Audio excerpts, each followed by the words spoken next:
fortunately, I went back to CG because something I love, being in that open space freedom to do whatever you want with your computer.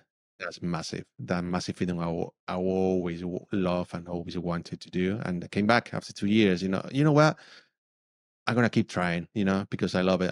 Maybe I'm not gonna get any job doing CG, but I'm really enjoying this. Putting my music on and 3D Max, modeling stuff, rendering, just so cool, man. Please welcome the mighty Carlos Pecino, aka Colorsponge, who drops by for a very inspiring episode with us. Carlos is one of those creatives who wears many hats. Typically going by as a CG artist, Carlos has lent his magic to the many realms of digital art, from graphic design to visual effects, motion graphics to lighting, and design to concept art, just to name a few. And in this episode, you'll find out the intriguing reasons why that is the case, but also be impressed by his ability to master anything he tackles, and how he does it. From catching the bug of drawing while stuck in a hospital bed, to co-founding the beautifully disruptive and influential Make Haste Corp alongside Ash Thorp, and working with the likes of Alberto Mielgo in between. Carlos reveals all the highs and lows of his journey and reveals plenty of gems to help us in our own. And a quick disclaimer before we begin, please forgive my audio quality in this episode, as I simply forgot to select the correct mic. Let's go.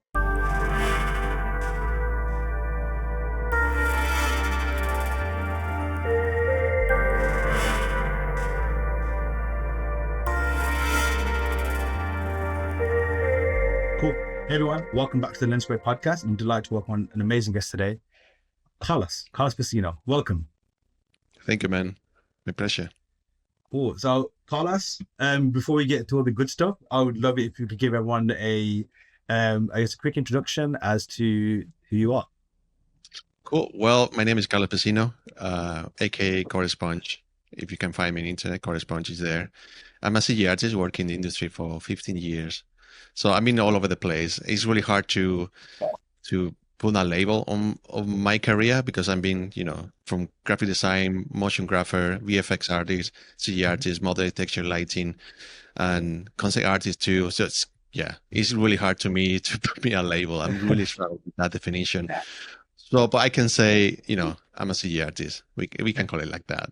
Sometimes when people ask me, randomly people, what do you do? I will say I'm a graphic designer. Yeah. Because in Spain, if you say CG artist, what is that CG artist? What is you doing something like a object, or what is that, programming? No, I would say, you know what? I'm a graphic designer. Oh, cool. You're working with Photoshop. Yes. How did it end up where you wear so many hats? Like, is it just been, I guess, of all the roles you mentioned, time-wise, which one have you spent the longest, doing the most longest? Or are they all kind of happening at once? Yeah, definitely the longest is CG artist in general, being a general artist, doing modeling, texture, lighting, working production. Basically, that's the strong core. But it's true that I'm coming from different places, not because I wanted. It was more like a happy accident. It happened becoming a CG artist and designer. But it's coming from really early age, from my childhood, being attached to artists and art and drawing. So everything evolved from there, from the actual act of doing the drawing on paper. Yeah. Basically, I guess it's a natural evolution, coming from paper, digital, CG artist, and then we go. So how old are you? Like, was it like just, just drawing as a kid? Is that how it began? Like, were you one of those that kind of like, I saw something cool, I want to do it? Or you just found a pencil in your hand, started making marks, and then from there, it kind of just flourished? I can tell you the story. It's quite funny, man. And I was in the hospital for 7 days and nothing major. It was a small surgery in my throat. Right. And I was so bored.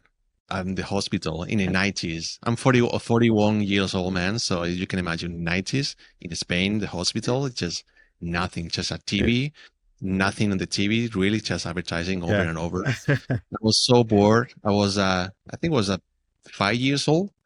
Wow. I was with my mom. My mom tried her best to do something with the kid, just so bored in the bed. So she finally, she picked out paper and she drew a car on the paper, and it blew my mind. I go, wow, that's the most incredible rush yet in my life with 5 years old, you know? Yeah. And my mom tried her best doing the drawing. And I was like, oh, you know what? I tried the same. I'm going to try this similar thing.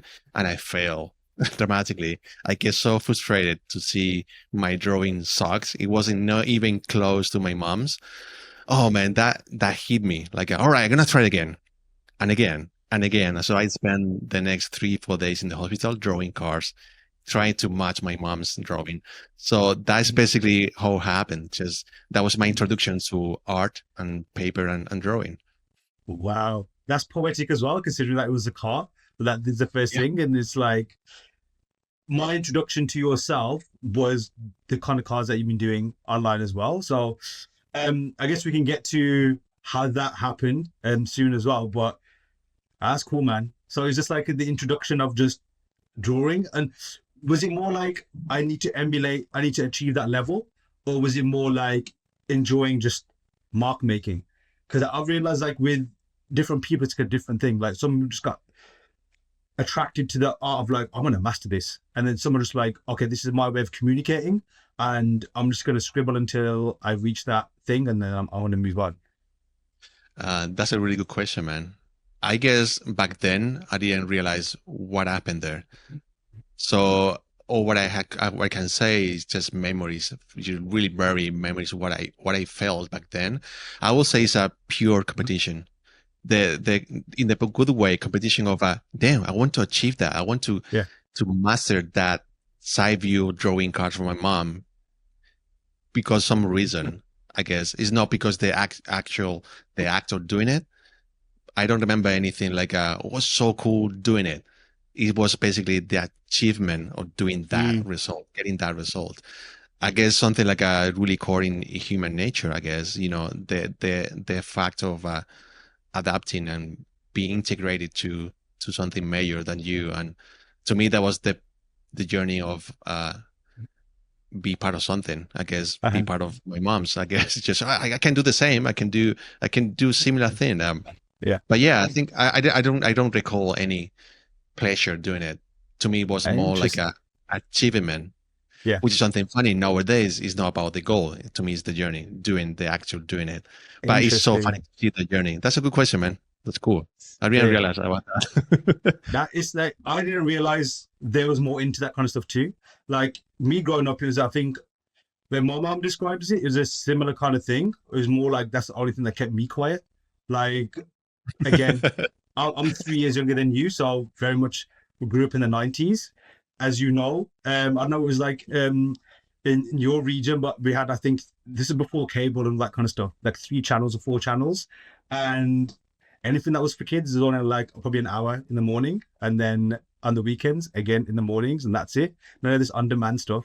And just having a pen and paper just kind of kept me quiet. And I didn't realize myself and speaking to others as well, like it's not the same for everybody, like what the relationship is with, I guess, like making things and stuff. And that's the question I'm always going to ask for everybody now, because it's just interesting, the origin story of creating. Because I mean, like, and then what happened from there? Like, did you just constantly like just get the bug and it was like nonstop, or did you kind of drift in and out of just like art and stuff, or was that literally the beginning of your art journey and it's just been, like it's just flourished ever since?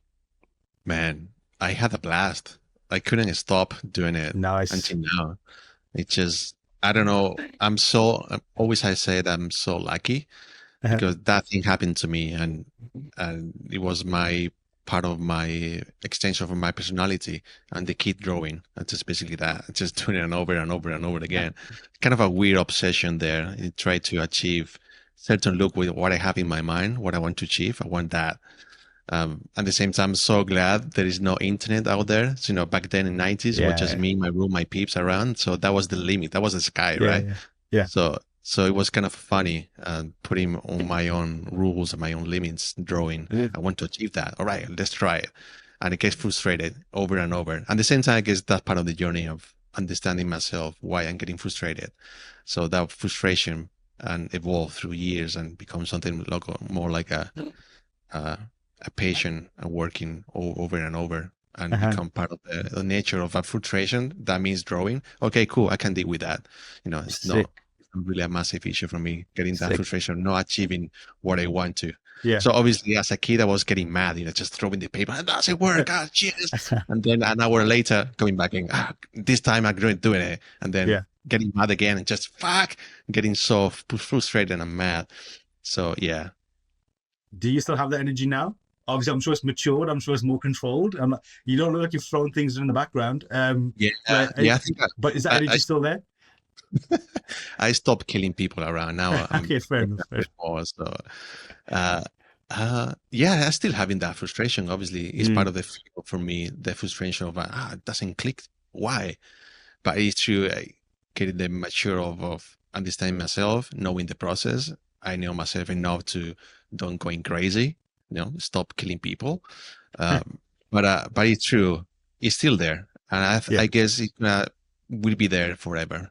Yeah. But it's fine. As I told you, I've been there all the time. I guess all the artists and curious people get that frustration too, not achieving what they have in mind and realizing they are so far behind, which is fine.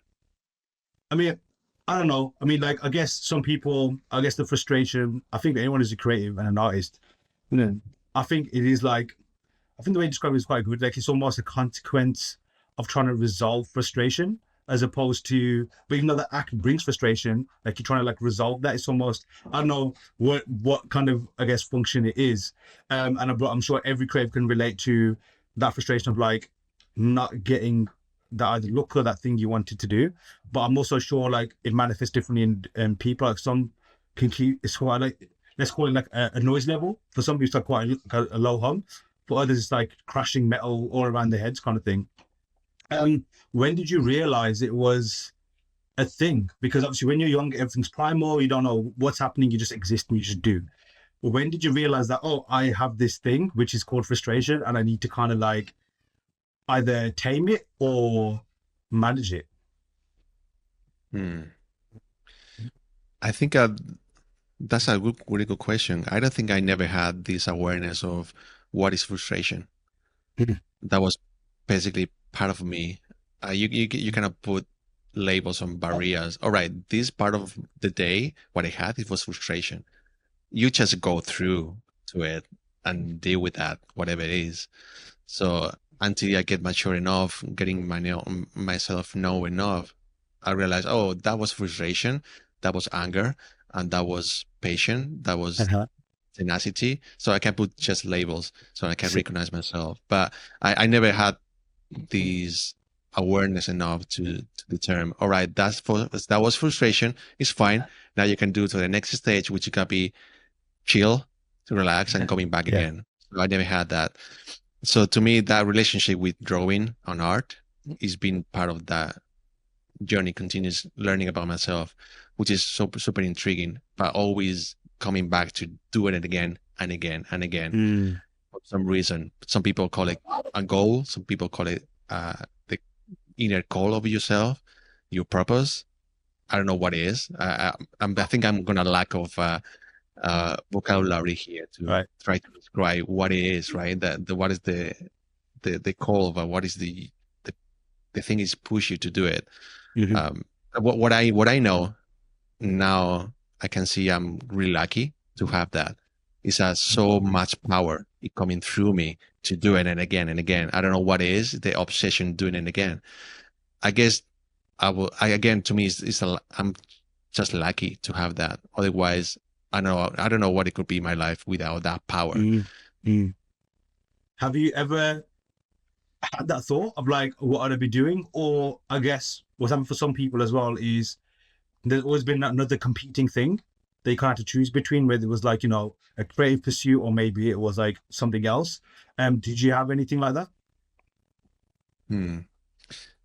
It's true that from the drawing, I started to notice, all right, something is happening here, something different compared with my peers around. You see, you go to school, I become the kid who is drawing and is good at it. All right, cool. That become part of my personality, my way to fit in the school. So I knew that could be also a career. I can make a living doing the drawing, maybe in the comic books or illustration or even car designer. It could be something like that. And you know what? It could be fucking awesome. You can do that. I could get paid to doing what I think is good. This seems like it's coming natural for me. Also, lucky as well, having the family to support me. They believe what I'm doing. So it's not like taking the kid out of the drawing because you have to study, be a lawyer or doctor. They were super aware about what it means in Spain being an artist. That's wild. I mean, really? It's like I want to become a rock star. Well, that's a really tough journey. Are you sure? Again, to me, it's like I'm so lucky. I had this kind of a inner call in myself. I don't know what it is, but it's there. And then I have the perfect environment where I have the family to support me. In the support, let's say, I'm not talking about economically. I'm talking about the support, emotionally support. Yeah, we believe whatever you're doing. Keep doing it, man.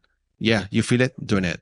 And that is huge. Now, as a mature, as a grown man, I realized, oh man, that was beautiful. I was so lucky to grow in this family, to support emotionally in that way. Damn. Yeah.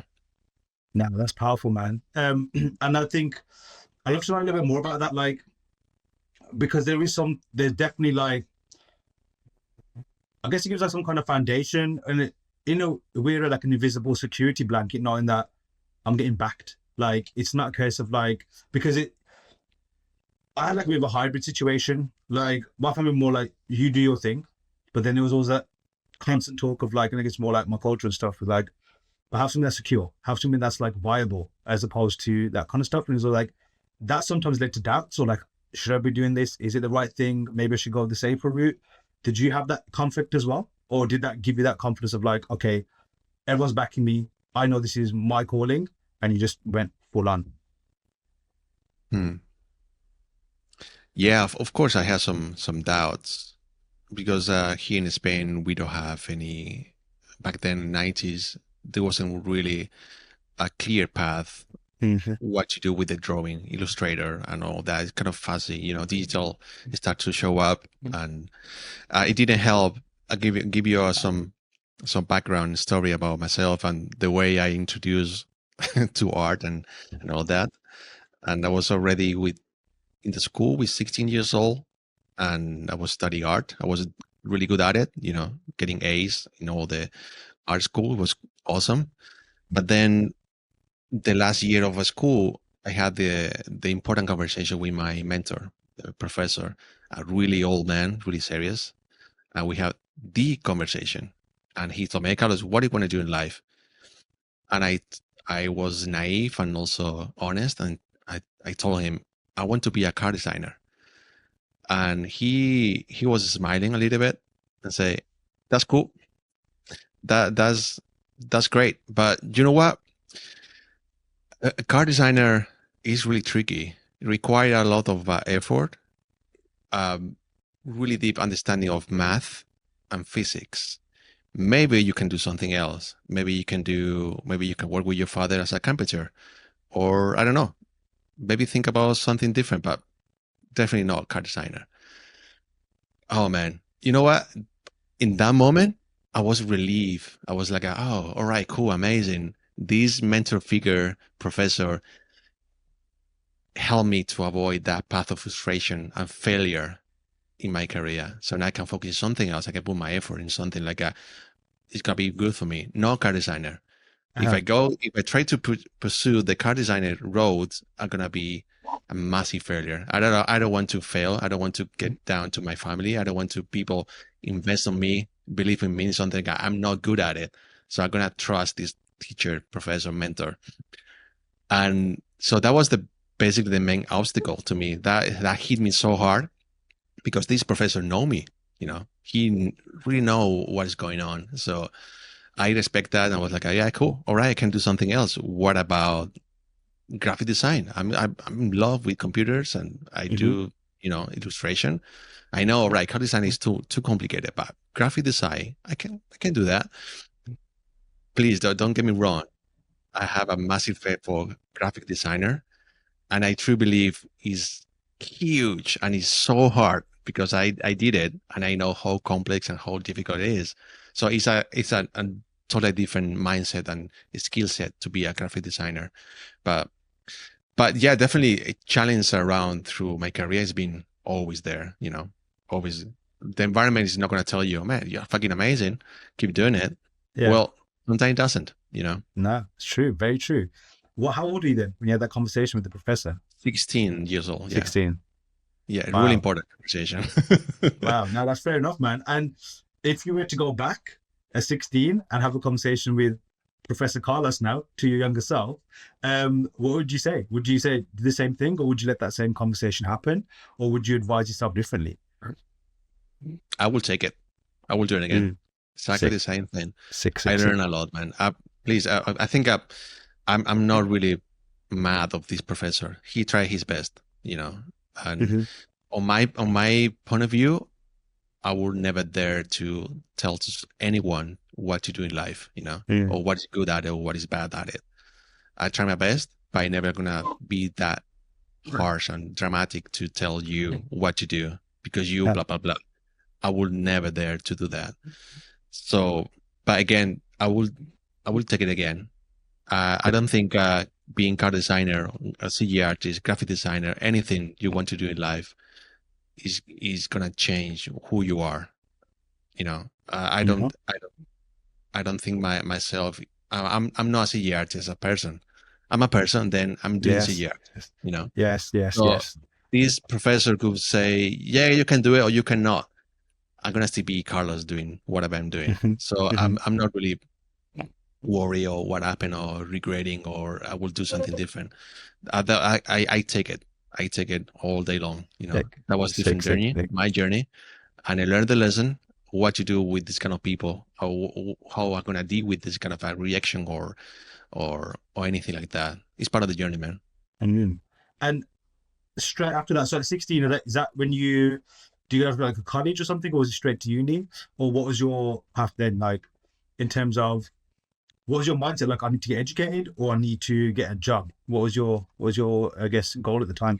And that was hard because all right, so if car design doesn't work, that means I'm not ready for uni. So something is wrong with me. Because we had a recording glitch, but we're back. Carlos, where were we? We were talking about your career journey from talking to the professor to turning that into a job, right? Yeah. But basically the conversation where I was, the moment of what to do, right? What to do if you go to the uni or just go into the job, right? What could be my plan? My plan immediately, it was, I don't think I'm gonna worth to go to the uni. I don't want to put my family in that massive investment. So I'd rather go with something more safe. So instead of doing the uni, I made a small master in graphic design, 2 years of master graphic design, and that's it. That was my plan basically. After that 2 years, jumping to getting some job in graphic design. That was basically the plan. It didn't go that well after years because back then I was already introduced by 3D Max and CG, so I was studying graphic design at the same time learning CGI. Was so cool. I mean, it blew my mind. CGI artist and be part of that journey. So I realized graphic design is not what I want to do. Sure. So I was spending more time doing CG instead of doing the graphic design. Got it. So I never get my graphic design mastery title. Okay. But you know what? I get a job doing CG. Sick. Well, the goal was right to get a job, no? Yeah, that was basically the goal, right? Man, tell you this, imagine the situation of a 17 years old guy in Malaga in Spain getting a job in the architecture CG artist world, and it blew my mind. I was like, and I was over the moon having a salary. But the plot twist is that after 3 months of that company, they fired me. Oh man, at 3 months? After 3 months, they fired me, and I wasn't really performing in that company. And this is the part of the previous conversation of the challenge or what to do with this kind of a reaction, because I had the the talk with my boss, and he told me, Carlos, we have to talk, and I have to tell you that we have to let you go because we cannot afford you having the company. But also tell you this as a friend, I will tell you that you should do something else. CG is not for you. Require really deep understanding of technical and math and dev. And that hit me so hard, man. With 17 years old, man, fuck. I love so much CG, and this guy, this I would say mentor figure, but that guy who is it's a authority over you. He's a boss of a CG company. He tell you, well, you should do something else. CG is not for you. Oh man, Oh, that wow. was hard to swallow. And Yeah. I mean, does it, even though obviously, clearly, I'm assuming that you've proven that person wrong. Clearly, if you don't think you have, you definitely have. But does it still sting even to this day, even after all the time has lapsed and the journey you've been on? Can you still go back to that conversation thinking, shit, man, that was a really shit time? that was a really shit time. Yeah. But again, I've been taking it all day long.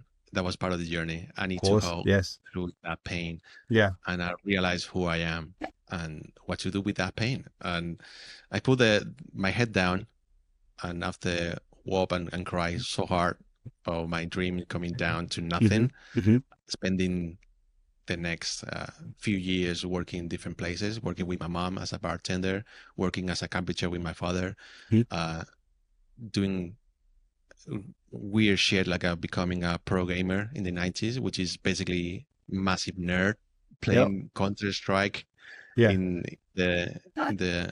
Spain. So kind of a stupid moment, but unfortunately I went back to CG because something I love, being in that open space, freedom to do whatever you want with your computer. That's massive. That massive freedom I always love and always wanted to do. And I came back after 2 years. You know what? I'm gonna keep trying. Because I love it. Maybe I'm not gonna get any job doing CG, but I'm really enjoying this. Putting my music on, my head-ons and 3D Max, modeling stuff, rendering. Just so cool, man. And in those 2 years, did you try and find something else? Did you almost take it that CG rejected you as opposed to just that scenario with that particular company?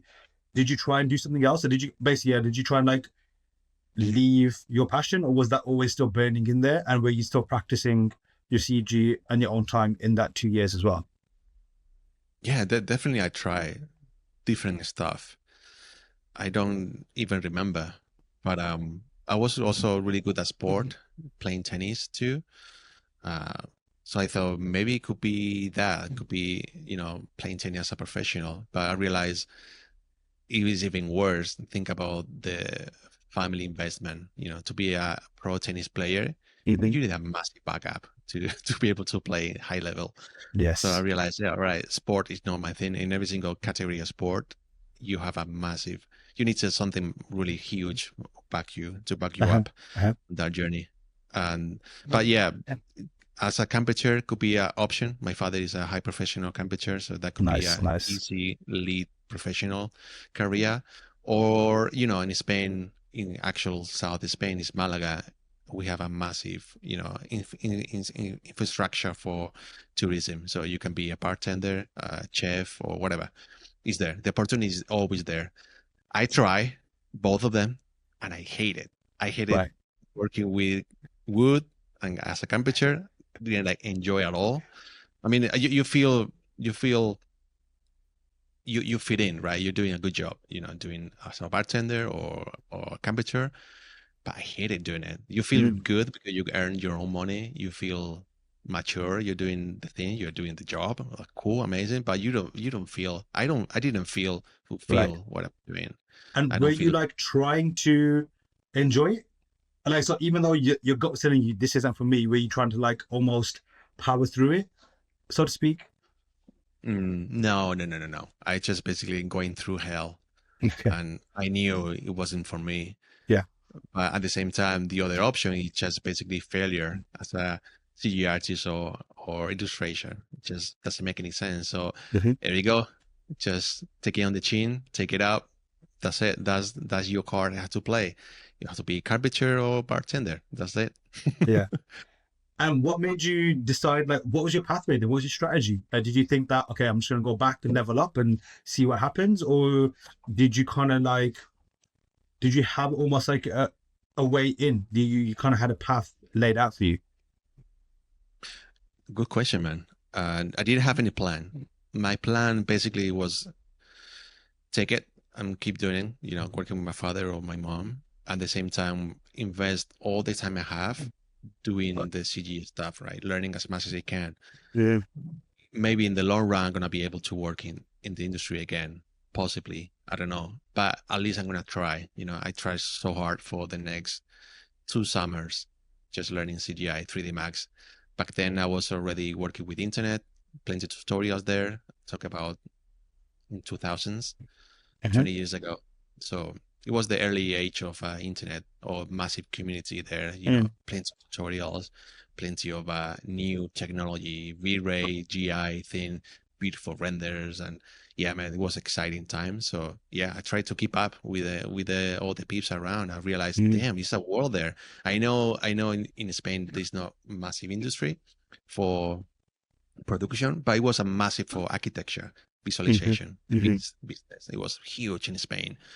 And I thought maybe there's a path there I can go through. I don't really enjoy the architecture thing, but it's a job. I can be in the office working with computers and CG. Man, sounds amazing.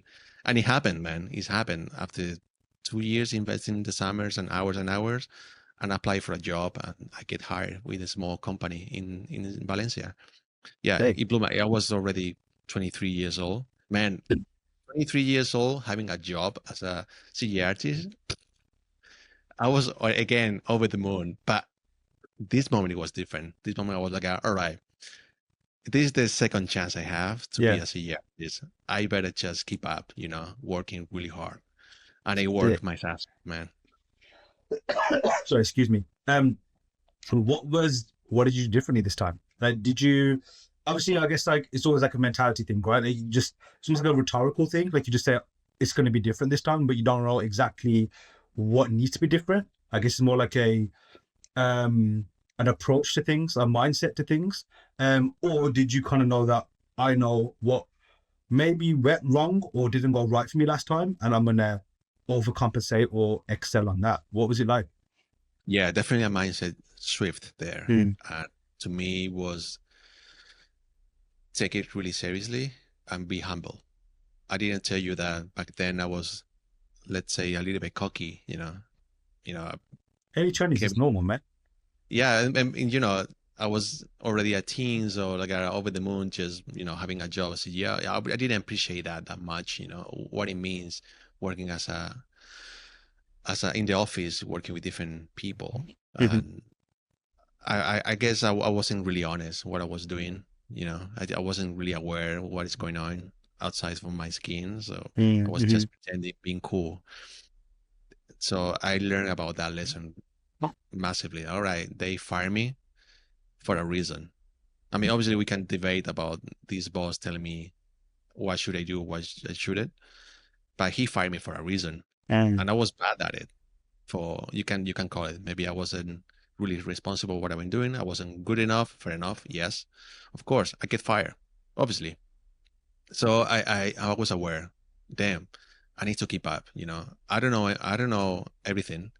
I'm just a guy trying my best in all this industry. So I was aware of all my flaws. I tried to learn from others. I mean, landing in this new company, I realized, yeah, I'm really behind. I need to keep up. So I put my head down and really be humble enough to learn from others. And at the same time, I was lucky enough to land in a beautiful company. I'm still in touch with them. They gave me the opportunity. They understood me. They gave me all the tools to learn and understanding what is the process of creating a work as a collaboration.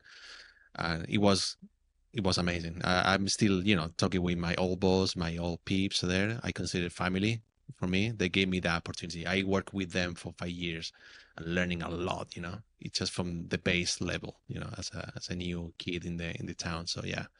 So And what would you say? Obviously, I'm sure there's like many things. Maybe it's more everything that you've become today, that you built on top of. What would you say is like the most profound, either maybe skill that you learned there, or overall life lesson, or just had to be professional? Like, what was the most profound thing that you gained from working for that company? I have so many, but something I have until now really present is the fact you have to be honest, be willing to expose yourself in the place work. You have to be yourself, be honest, and if you fail, you fail. You have to be on front and take it on the chin.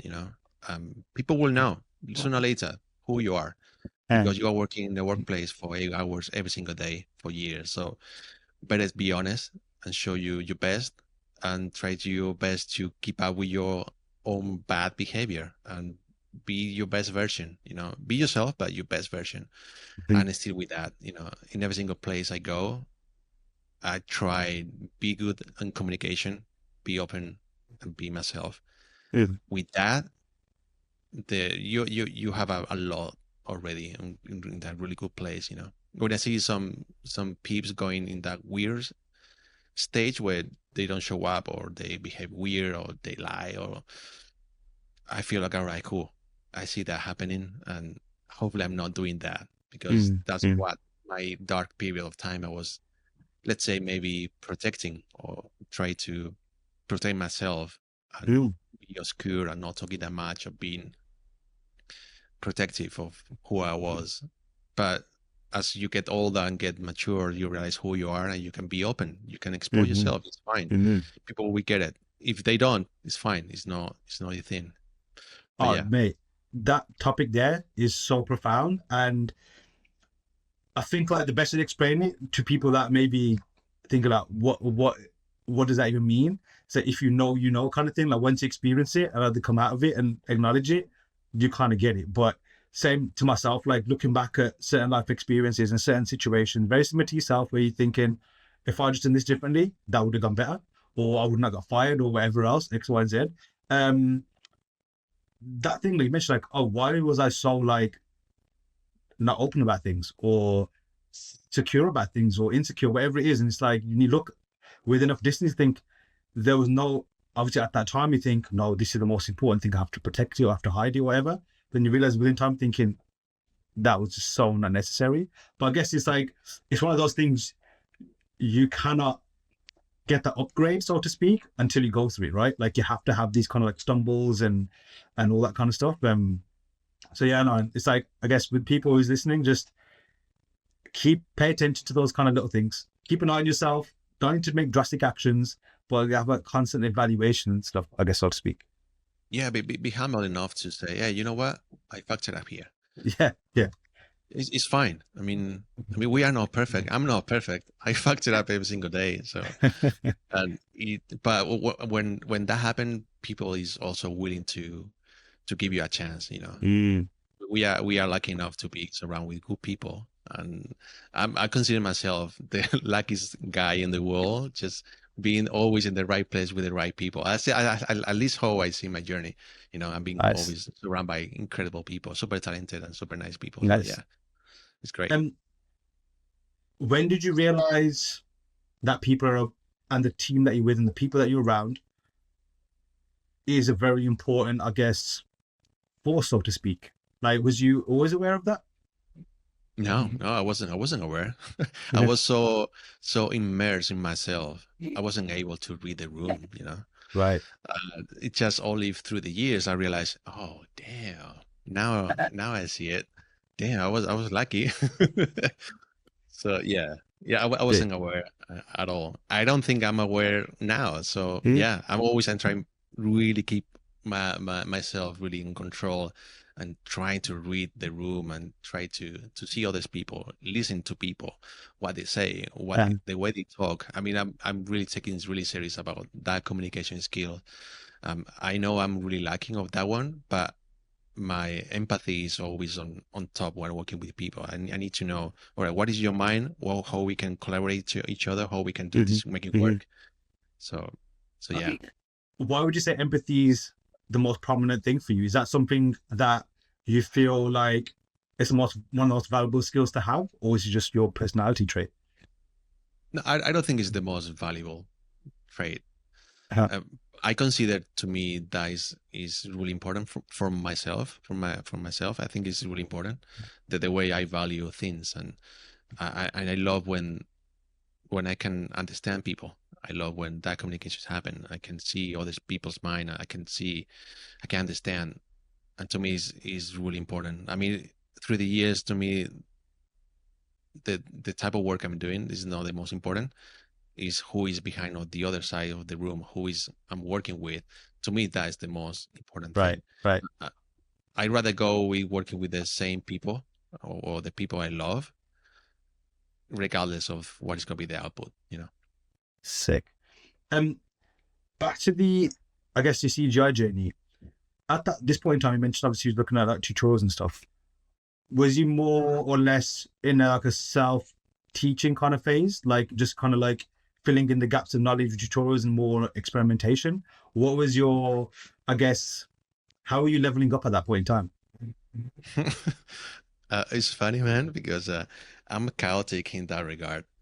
I never consider myself a technical guy. And when you get immersed in tutorials, that the technical stuff is really on point. You're watching tutorials about something really technical. And you never had a plan to, all right, I'm going to do this, and then I'm jumping another one. I was all over the place. I've been all over the place all the time because technology goes wild, and always try to keep up what is going on. And I'm pretty sure you had this moment in your life. It's happening every single day where you have a challenge and you don't know how to do it because technical reason, right? You have two options, or you can go to Google, try to solve, and someone can tell you how to do it, or you discover yourself clicking buttons and trying to find the logic.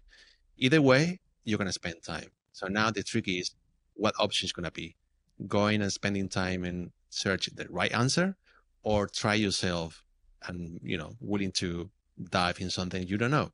So always you have that. And that was basically me on that journey in CGI artist. All right, I see the tools. Now it's about me discovering what is the issue. Or I can go to Google, try to figure out someone else had the same issue as me. Yeah. Which one do you prefer? Do you have a preference, or does it just depend on whatever you get stuck with? It's a right. It's a it's a right balance there. I think because I'm proud.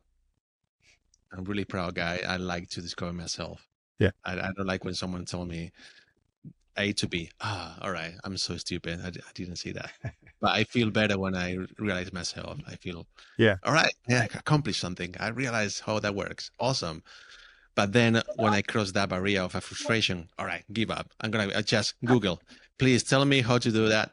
I mean, I'm talking about personal work. I'm doing production. I go straight away to Google because I need the answer right now. Sure. The productivity is important. Sick. Why 3ds Max? What led you to that? Was it the original architecture job, or was it just that's the kind of first thing that popped up in your journey? The reason I ask is because my first 3D package was mainly because of uni, was Alias and then Maya. So it's more like what is introduced to me. So I'd love to know what led you down your path starting with 3ds Max. Man, I'm laughing because always I say this story and it's kind of ridiculous. I was at home, 16 years old, and my neighbor came down and gave me a CD-ROM with a type on it saying 3D Max, and he told me, "Hey, Carlos, with this you can design cars in 3D." Okay, what? What do you mean in 3D? Yeah, you can make 3D cars with 3D Max. That's what my cousin told me. I was like, oh wow, all right, I can try that. So I installed the program.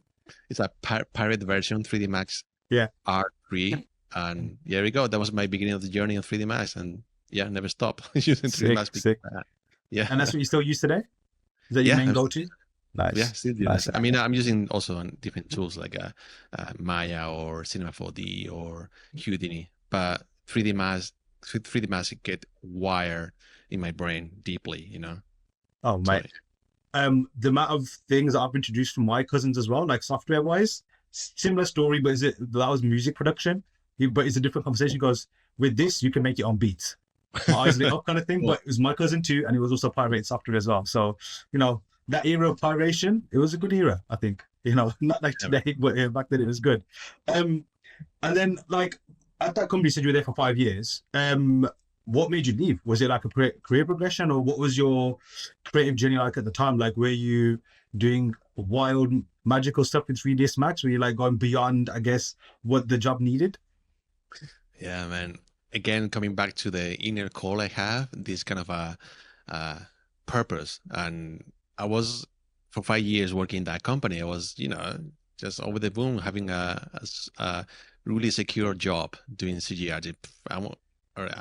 That's it. I'm set up for life.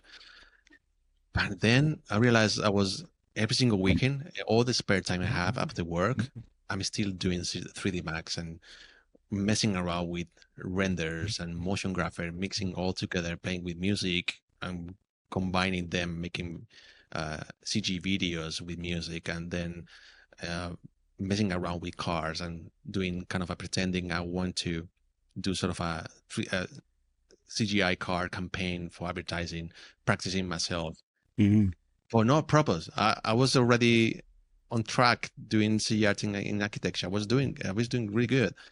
But then every single weekend, just keep spending the time in front of the computer and learning about more and more about the fundamentals of image and cars and design, all that. And I had a call for a producer advertising in Spain, and he wanted me to.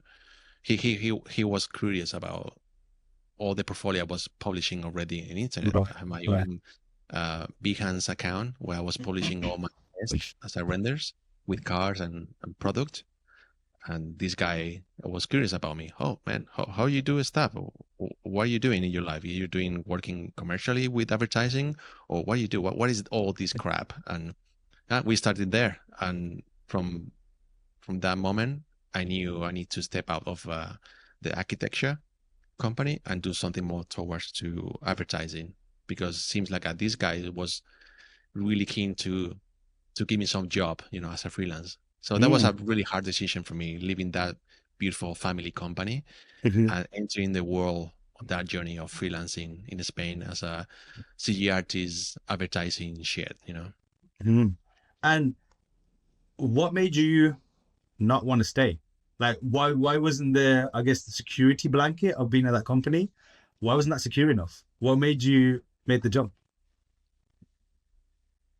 That was really hard, man. Imagine the last days in tears and all the, man, you're leaving. Yeah. I thought that was kind of a jump to something like an adventure for me. I don't know. Maybe I'm willing to always jump to the adventure, always down to see what happened. Maybe because in life, I really try to avoid the regret feeling. If I have curiosity or something I'm willing to do, I have to do it. Never gonna stick in my mind, oh, maybe if I go back, I will do it again or try that thing where I thought it could be cool. No. Yeah. I'm gonna try and see what happened. If I fail, I fail. It's fine. Nothing to worry about it. Because this family gave me the freedom, they gave me the opportunity, they gave me the support. And they told me, man, if you feel like it's not for you, freelancing, you can always go back to this company. Always, Oh, wow. the door is open Cool. for you. So that to me is all right. If this doesn't work, always have this beautiful family to go back and work again with them. And man, again, that's a place, Wow, that's amazing. It's also interesting as well to hear like you were approached. So when you put stuff on Behance, was it just literally just your CGI tests, just like experiments, or was it always like in the back of your mind that I want something more from this? With, I guess, like your portfolio, like, would you call it a portfolio at the time? Or was it just like a place to dump your work? I'd say I was more like a experimentation phase. Back then, 2000, it was Wild West, all the digital stuff. motion grapher, Photoshop, After Effects, 3D, just all convoluted, and I loved it. That's blank canvas of possibility of what you can do with digital world, and it was basically discovering what is right. You have so many different reference on the 2000, coming from Chris Cunningham doing wild videos in CG, or more like an obscure small art piece of motion grapher, using After Effects. So uh, that's it. So the sky's the limit. You have the tools, and I was willing to experiment and see what happened. I never had this kind of a really solid plan what I'm gonna do in life. Yeah. From that canvas, you can do anything, and I knew at some point it's gonna hit something, right? But I never had always a plan. All right, maybe in 3 years I'm gonna do this and that. No, it was basically experimentation phase. Sick. And how did you handle like the freelance side of things? Like, did you just start the gig and just took it from there, or did you have like certain things in place? Or because I know the reason I ask you is because I know, like, I'm a bit better on myself as well. Sometimes you have a change in something, you overthink things and be like, oh, I need this, and this. I can't make the jump until it's in place. And then others are just like, okay, I still got my clothes on, let's just dive deep into it, and then let's see if I can swim on that. Man, back then I was awful. I'm still suck doing freelancing, but back then it's wild, man. I did so many stupid shit back then freelancing.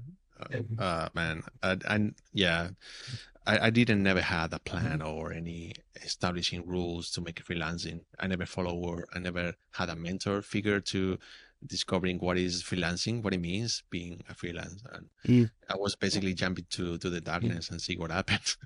And I learned a lot about that, about the failure. I was really failing, really, really bad doing freelancing, even though my skill set it was on point. The actual managing works and communication, email, calls, brief, talking with different advertising house, products. I sucks. I was awful. Basically, to me, the issue, I wasn't really good at communicating. Right. It's not all about your skill set. You need also another skill set about communication, how to talk with the client, how to keep on track of or your workloads, or how you manage your client, or the feedback is really hard, And the only way you had to learn or you have a mentor, or you just basically go through and see what happened. And I was so bad that I get really bad situation. I had to sell all my furniture. I was really, really bad and just barely. I was really behind of my renting house. Wow. I was awful. To the point I was really, really concerned. Oh man, what it means this? Or my CG is not really good at it because I never received any call back. I finished the job and then that client never called back. Yeah. And there's no even new work is coming. It's been almost 4 months without work. Damn, this is getting serious now. Now I'm behind of paying rent. Right. Now, you know what? I don't have money. I need to pay minimal stuff like electricity or internet. I need to keep up. Damn, that was really hard at that time. I'm talking about I was 25 years old, 27. Man, with 27, you need to you better just keep up with your freelancing. Yeah. I was literally failing really bad.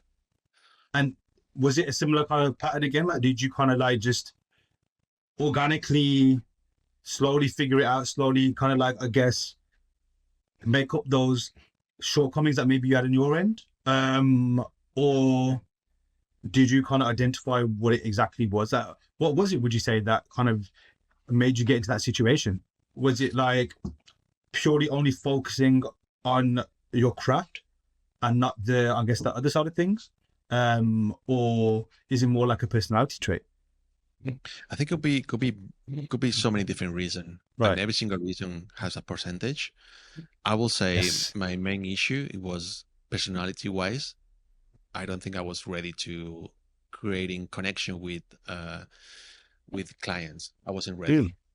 And the other, let's say 50% could be different things. Like in Spain, we don't have strong industry back then for CG.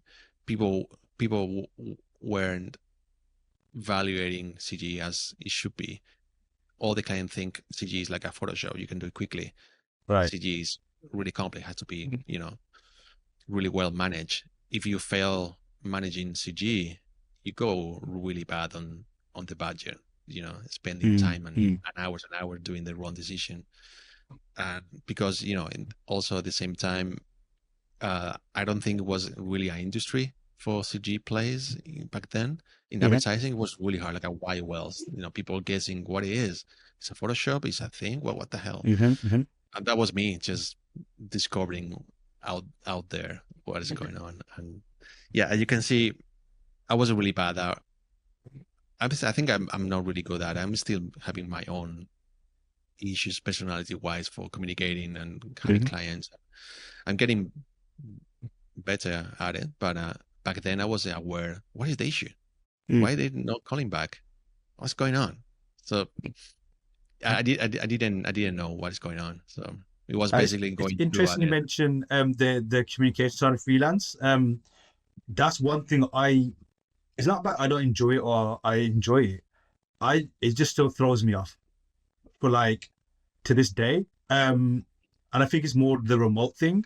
Like I just still haven't figured. It's weird, and it sounds so simple and so like maybe naive, but I still haven't figured out how to properly, in my opinion, communicate like digitally, like just through emails and back and forth and stuff. Some of the things that I talk too much, it's too short. I haven't explained it. I've over-explained it. I always prefer like to be face-to-face, which is actually like weird because my actual personality is like stay away from everybody and just be in my own little corner. But yeah, like, is it similar for yourself? Because you mentioned that like, communication is a thing, which I don't pick up on. But obviously, only the conversations we've had has always been like, I guess, casual. It's never been like a commercial conversation. So it maybe it's more like that. But yeah, I'd love to know your take on that. Like, what is there a specific thing about freelance? And I guess the reason why I ask that is because I've kind of accepted that, it's just always going to be a thing for me. I'm always going to have that kind of like either confusion or I'm never going to figure it out. And then now I can just like, okay, accept that and just find a different way around it. But I'd love to know your take. Yeah, I think it's really important communication for clients, and it's 50-50. You have the skill set, 50%, and the other 50 is how you communicate and how to work. In everything is related and connected. If you're really good at doing communication, your skill set and your backside of your core work is going to exceed. It's going to be amazing because you already have a really good communication set. You can play it out the playground to succeed in your expertise. If you're lacking of that communication, your playground is going to be dog shit. So it's going to be really bad at it. So you're going to be really struggle. To me, everything's connected. That's why I consider really important. It's almost for me 50-50. You need to really good at it also in communication skill. Something like I'm naturally, I'm not really linked to it. In communication, I suck when sending emails, keep on tracking what's going on. And that's why also I'm the same as you. I'd rather go with a call instead of doing email. Email to me feels too cold unless we are starting the conversation. Yeah, we need an email, right? But after a few emails, I'd rather go with a call and I get the sense of what is going on. What do you have in mind? Let's try to eliminate all the artifacts and abstraction. Going straight away, what is your requirement? What do you want to achieve? And let's see if we can do something really good. That makes sense? No, fully. For people that are listening who are like, because you've got a lot of people who are students just embarking on their careers, they're in the same place that you were. They've had their conversation with their professor and they're trying to like figure things out. What would you say to those that are like either just started or embarking on their freelance journey, especially on the communication side, like maybe a couple of tips or just a few pointers? What would you advise them to say, keep an eye on this? You mean the new generation going pursue their dreams, right? I guess that more like just those that are embarking on freelance.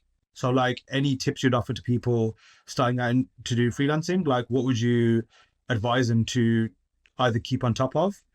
I'm sure obviously as we both shown that like eventually you'll figure it out either through mistakes or by being burnt by it. But yeah, like what would you say to those people now?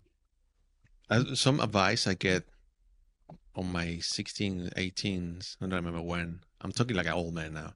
And a friend of mine, he told me, hey, Carlos, 50% of your work is how you communicate. And I will say you have to keep an eye of your skill set, your actual work, but it's also really important your communication skills because sometimes we get too twisted in our mind. Our mind get really weird sometimes, and you have to be able to really understand what is going outside. Obviously, what you feel, what you believe is important. It will get really twisted if you're not really aware of what is going outside. It's maybe your brain is already making up all the issues. Maybe it's not real. It's not even real. So to avoid that, you have to create that bridge connection with the exterior and really getting that data information, what is going on, as clear and sharp as possible. So to me, that again, the communication skills is really important for the new generation, man. It's really hard for me giving any advice because I grew up in different era and different moments in Spain, really specific, right? But it's through the years, always if I come back, I wouldn't change anything. But if it could be an advice, it could be that not always what you have in your brain is real. So be able to communicate and be able to close that gap with the communication is the best tool you can have. You know, be obscure and protective is a good thing, but you need to work on also be able to close that gap, and making connection with people is really important. Amazing advice. Have you been freelance since? So since that jump to freelance, have you been freelancing? So have you like switched back and forth a few times? I've been switching back and forth, and after that period of time in freelancing in Spain, I get lucky enough to get a job in UK, and that was a different story, different wild west journey, man. It's crazy. If you want, I can tell you a little bit about that. Oh, please do. Please do. Quite interesting, man. And you know, give you the context. I was in Spain working as a freelancing. I was really bad at it. I was barely keeping the bills on. I was really struggling with money, and back then I didn't speak English at all. So imagine the situation. I was like, work as a freelancing. The industry in Spain sucks, and I was willing to sacrifice everything and go to somewhere else, somewhere place, but it didn't happen because I don't have English. So how is that possible? How I can just move on to different places? I don't have English. So I was really determined to learn English, but it's so hard. You cannot practicing really in the good way and English. So anyway, I get lucky because I received an email from Real Time UK, and they saw my portfolio or my cars in rendering. They thought, oh, this guy has a nice portfolio. Let's talk. I received an email from Real Time UK, and I was shaking. I was so nervous, man. I was so literally freaking out. Damn! I received an email from Real Time UK. For who doesn't know, Real Time UK for me is one of the best company out there doing cinematic, CG cinematic. Also, they do an amazing job for car configurators and advertising for cars. And I received an email from Real Time. Okay, fuck. All right, let's do an interview. Yeah, okay, cool. I'm gonna send you an invite for a call next week. Awesome. When I realized how stupid I was pretending, yeah, I can do an interview with Real Time UK without no English. How is that even gonna work? So I spent the next 7 days learning English so hard. Right? Wow. Yeah, I need to get this job for sure. This is my opportunity to be part of this amazing company, Real Time UK, and then go to UK. Oh, fuck. Awesome. But man, imagine the situation me on in the Zoom call, and these the owner, Tony Browser, Graham, and Will, three of them in the table, massive table, and there was me freaking out, so nervous. And they start to talk, man, I couldn't understand anything. I Oh wow. couldn't, nothing. Oh my, to me, it was like a more like Yeah. a blah, blah, blah, McLaren, blah, blah, blah, V-Ray, blah, blah, blah. And I was just me just saying, yeah, oh, yeah. So awkward conversation. They immediately noticed like, all right, this guy doesn't know what's going on here. Yeah. Oh So man. we finished the call, and I was literally crying, like I fucked it up, man. So awkward, so awful, and that was a pinnacle moment of my life, because then 3 days later, another email from me real time. Okay, this time it was Pete Leonard. Shout out to Pete Leonard. I love this guy. Super chatty, super friendly guy. And he said in the email, "Hey, Carlos, I need to talk to you. Can I call you?" And immediately I took Google Translator. No, don't call me. Yeah. Let's the conversation email. No, I need to call you for real. All right, cool. Just yeah, okay, cool. Call me. And this guy called me, and he was literally talking for 7 minutes nonstop. Blah blah blah blah blah blah. And then on the other side, me just meets and say, yeah. Oh yeah, of course. Man, I couldn't understand anything. But he said, "Hey, Carlos, hear me out. Welcome to real time UK." I was like, oh fuck, Thanks. damn. There you go. It's happening. That was basically my beginning of journey, and as another chapter in my life as a CGI artist, working this beautiful, amazing company in UK. I moved to UK. That was the beginning of something really crazy, because that was my first time working professionally as a automotive CGI artist. It meant a lot to me. These people, this company gave me the opportunity to work with them, and even though I didn't know English at all, so they bet on me. All right, this guy has something. Let's see what happened, and let's roll the dice. And yeah, it turned out so well, man. I mean, when I tell you this, it was so hard. It was one of the hardest journey I had in the company ever, because you can see. You imagine you move back to Spain. You need to work as a CGI artist in Spain without the language. How you do it? Yeah. Yeah. You're basically just on the road to failing for sure. Well, you So I had mentioned to earlier, like communication is a big aspect of like working with people. So that was almost like blocked. And how did you do that? It's a massive block. It's a massive block. And imagine, it's just my plan was, all right, I think I understood what they want from me. So in every single task, what I do, the plan was, I'm gonna doing A, the option A, what I think is gonna be, the option B, and the option C. So I was always rushing, always so hard on myself, trying to keep up with what they expect from me. So I was doing 3 different options always, because I don't know really what is the requirement, what is the task.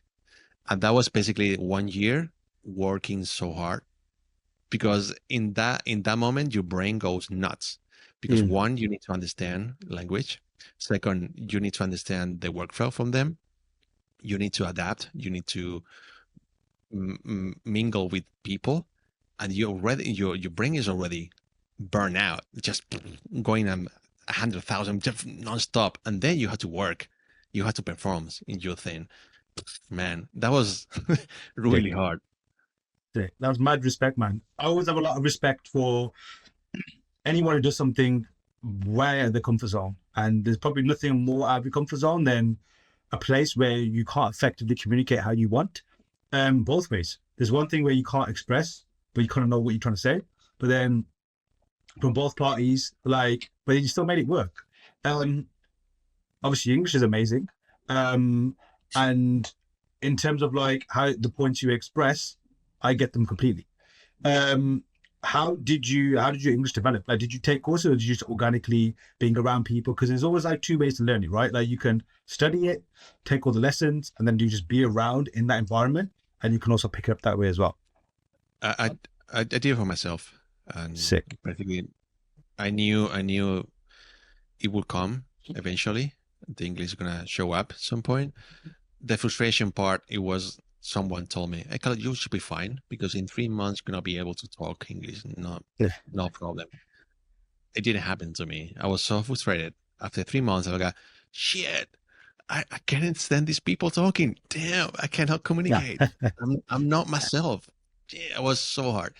But yeah, my plan it was basically keep at it, try my best, uh, Sick. and also going back home and studying English grammatically, from uh, really basic grammatic lessons, really basic. Getting the paper and just writing and again and again and again and again. So yeah, it was really hard, but that was the homework I have to do. Being able to keep up, really keep doing what I love, which is CG and in automotive, and I saw how amazing it is be part of something bigger than you, working in this company. I knew immediately, all right, I need to keep pushing hard because this is fucking awesome, man. It's being Sick. surrounded by incredible talented people, beautiful people. I'm down, man. I need another extra effort to make sure I keep doing this, Wow. because I have beautiful experience. And I mean, it's something like I don't know why I never give up.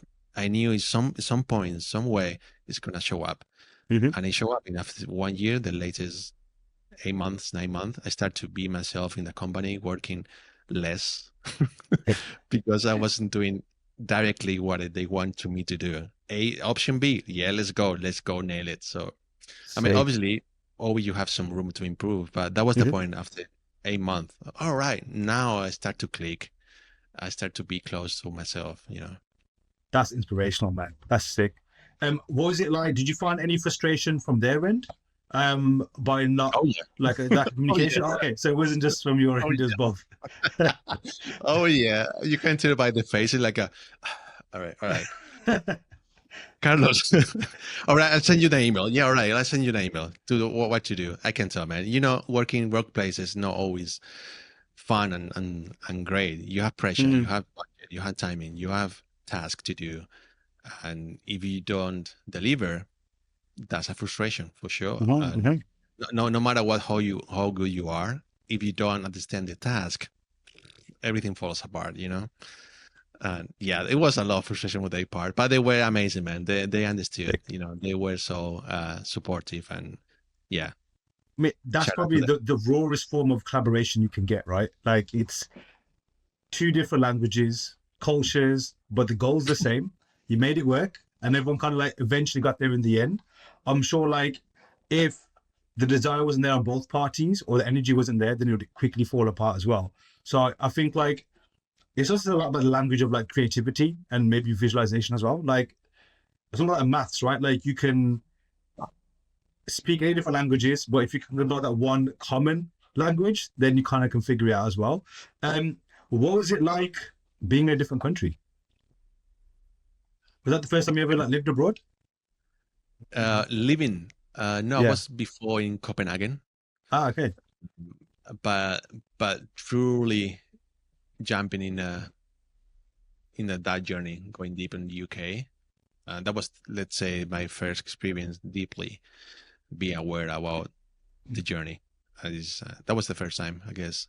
Let's say that living different country, different language, different culture, Mhm, and mhm. it was exciting, man. To me, always been a blast. Coming from starting in Preston, close to Blackpool, and living there in Blackpool. Going to the gym in the morning and trying to keep up with the language with this massive accent for the Blackpool village. Damn, man. but I knew. I mean, outside of work, it was funny in a way. It was fun. People noticed like, all right, you're not from here. Where you come from, mate, and all that. And it was kind of funny because they were so open and welcoming to say, hey, man, welcome to our town, man. It was great, amazing experience. How long were you here for? I think it was just only 1 year Right. in Preston, close to Blackpool. But then I spent the next 5 years, 6 years in London. Was that for real time as well, or did you move somewhere else? No, I moved to London to work in different places too. I work in Recam Farmhouse and Ink Studios, and then working as a freelancing in the last stage of my UK journey. Ah, cool. What was it like? Was that all automotive, or was it just a bunch of different things? Focusing in automotive, Recon Farmhouse, they well know by a powerhouse German guys working in fashion and automotive Yeah. and advertising. I think similar to Ink Studio, they do focus in automotive, but also fashion and photography post production. Is yeah, these both company they are incredible. Again, I'm just so lucky to be involved in this kind of amazing company. Yeah. When I say amazing company, is basically amazing people. That's what Mm. makes the company, the Is that how culture. you define whether a company is good or bad? Is purely on the people? Oh yeah, to me that's the Yes. most important. I mean, obviously you need a minimum base of technology to have a Sure. computers and Yeah. work workspace, of course. But apart of that, the people is what make the company. Oh, 1,000,000%. I've been blessed to have worked in some great teams, like with some people. The jobs in the companies are actually quite trash in certain places, but the people alone more than compensate for it. Like it takes yeah, I agree with you 100%. Like that is probably the best thing about the work life is the people you get to meet. And I'm sure you've made lifetime friends from that as well. Oh yeah, oh yeah. That to me is what I really enjoy and really miss now working as freelance. Is I miss this company, this camaraderie with people and Yeah. peeps around. Is so cool, man.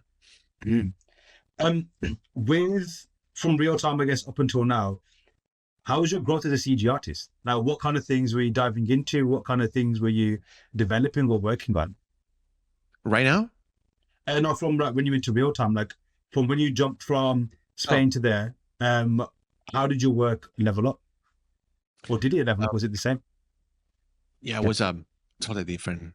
Um, it was mind blowing working with high professional, working with CAD data from automotive companies, and there's so many things I learned. I'm still learning, but in that to me it was the shock coming from my own room, working as a freelance in advertising, doing my own thing in my own ways, jumping to high structure, a lot of people working in that studio and getting into pipeline.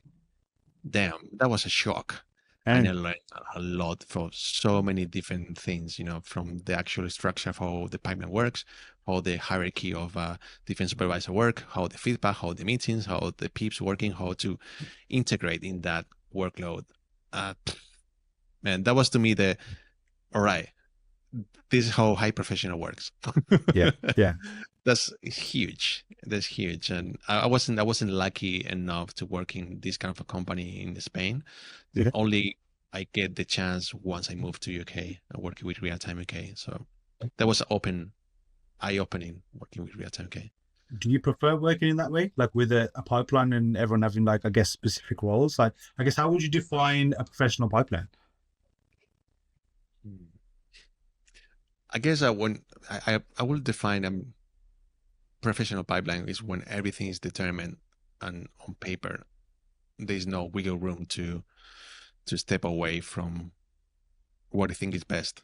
That's kind of a constraint over Yeah. there. Sometimes it's not the fastest way to work, but it's the secure and always is on track. So if something went wrong, you can always determine what it could be improved. And that will say that's the professional side where you are really nailed down what it could be the best outcome, having the control. Having control means having a constraint. You always have to putting down some compromise there when you're having control. But to me, they'll say that's the professional work. When you're working with also so many different artists, you need to Yeah. integrate with the pipeline. You know, And I was able to do anything, modeling, texture, lighting, post production, but in that pipeline, I was focusing lighting. yeah. So immediately, I felt super proud to do what I think is my highlight of skill set is lighting. I love doing the lighting and immediately jump to the lighting. I guess it's also because easier to integrate a guy doing the lighting because not that it is not that much of a control. You have to do it beautiful. That's it, right? There's Yeah. not any structure behind of doing modeling. How many polygons? How Yeah. is Yeah. the Yeah. looping going? Or the texture? What is the texture size? It's more lighting. Well, lighting is what it is. Mhm. There you go. So yeah. Sorry, I think I lost the track of the question. No. This leads on to my next question. We had a conversation over the summer about something else, and you just demonstrated something. And you mentioned it passingly, and obviously now you mentioned about lighting, it just clicked for me right now. The way you spoke about something in one of your renders, I didn't even notice it. Like I saw it, but I was like, okay, that's probably fine. You almost like locked in on this thing, and like see this here, and I was like yeah, I kind of see it. I was just like you said, I was like, yeah, I see it. But you said it like it's almost like very distinct. I was like, wow, this guy's on a different level with the lighting kind of thing. Like looking at those, like that level of detail or understanding of what's going on, I was like, wow, that humbled me all straight away to think like I got so much to learn in this regard. But it was also like amazing to see as well. So with your lighting journey, was that something that you were assigned to, or was it based on your skill set where the team said you have to be the lighting guy? Hmm. I guess it's the chicken or the eggs, right?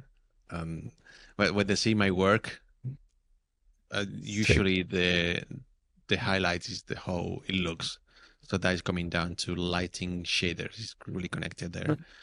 And I think basically all my core production work in professional industry is been towards that lighting.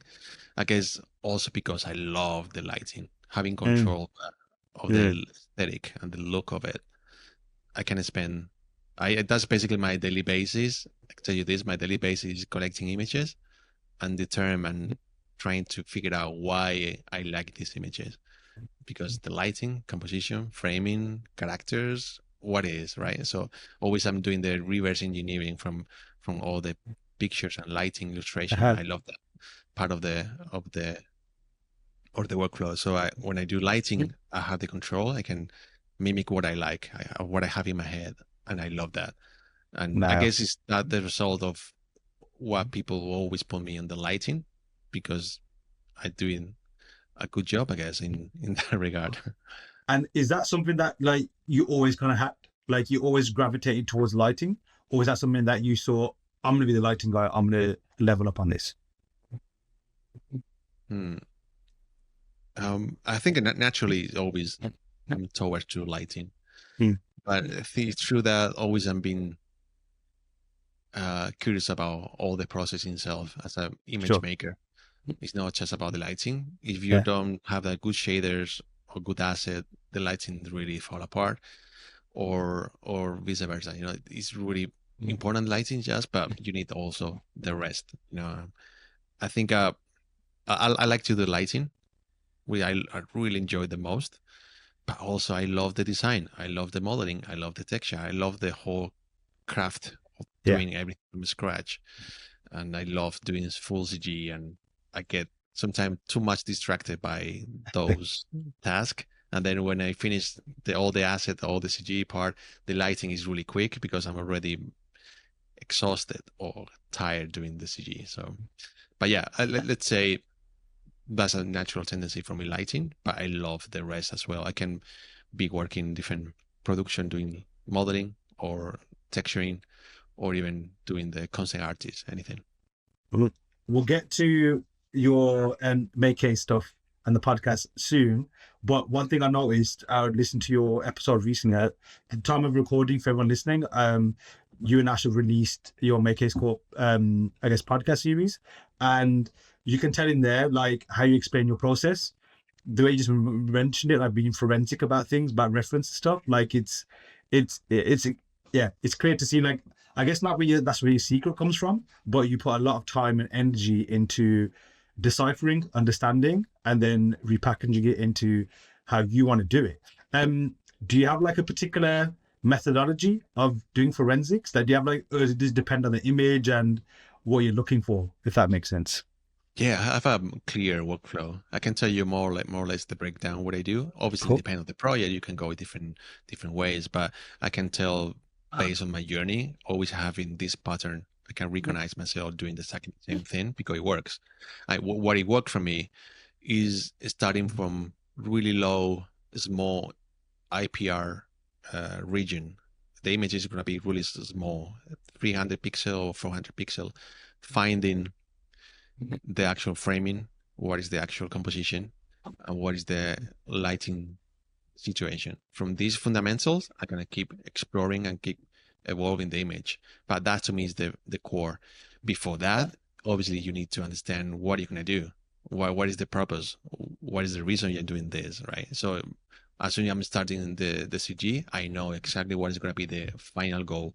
Obviously, through the process, you can improvise and do something different because X reason, maybe the asset or the actual timing you have, or the, I don't know, call it X. But at least when you start, you have what is the final goal, because you want to enjoy the process, because you want to achieve something, you want to practice something, but you have a goal. And to me, that's the core. I never stop a work doing and see what happened. No, no, no, no, no, no. I need to know exactly what is gonna be my goal.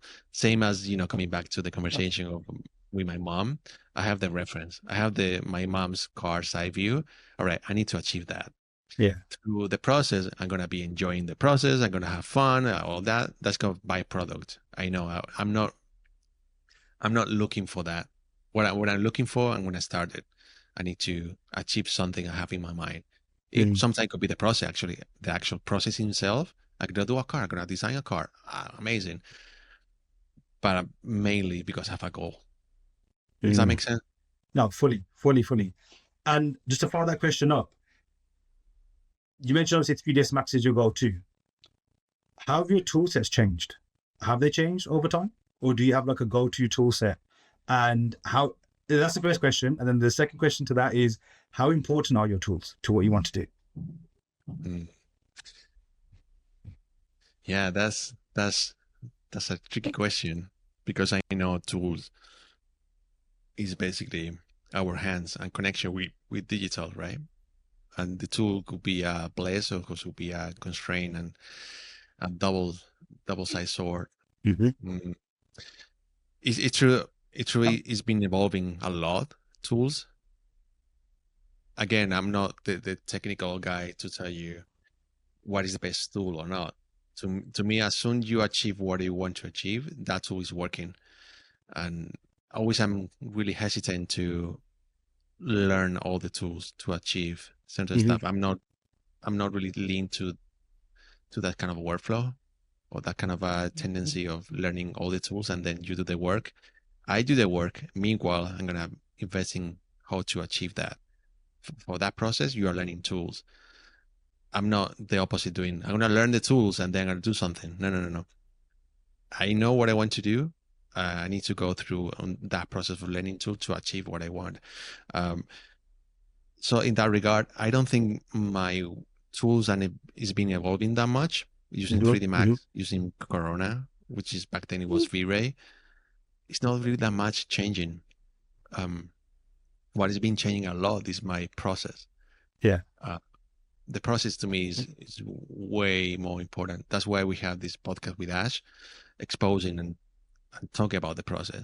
Because as we talk, previously before the podcast, I'm not a technical guy, so I'm not really rely on technical stuff. I also could be the pitfall on my workflow. I'm not really technical, but what I'm trying to say is, like, to me, the fundamentals and the way I work is relying more on the process. Yeah. And the technical stuff, it will be evolving through time based on tools, But yeah, I think basically the short answers would be, it didn't evolve that much, my technical stuff, because it's working.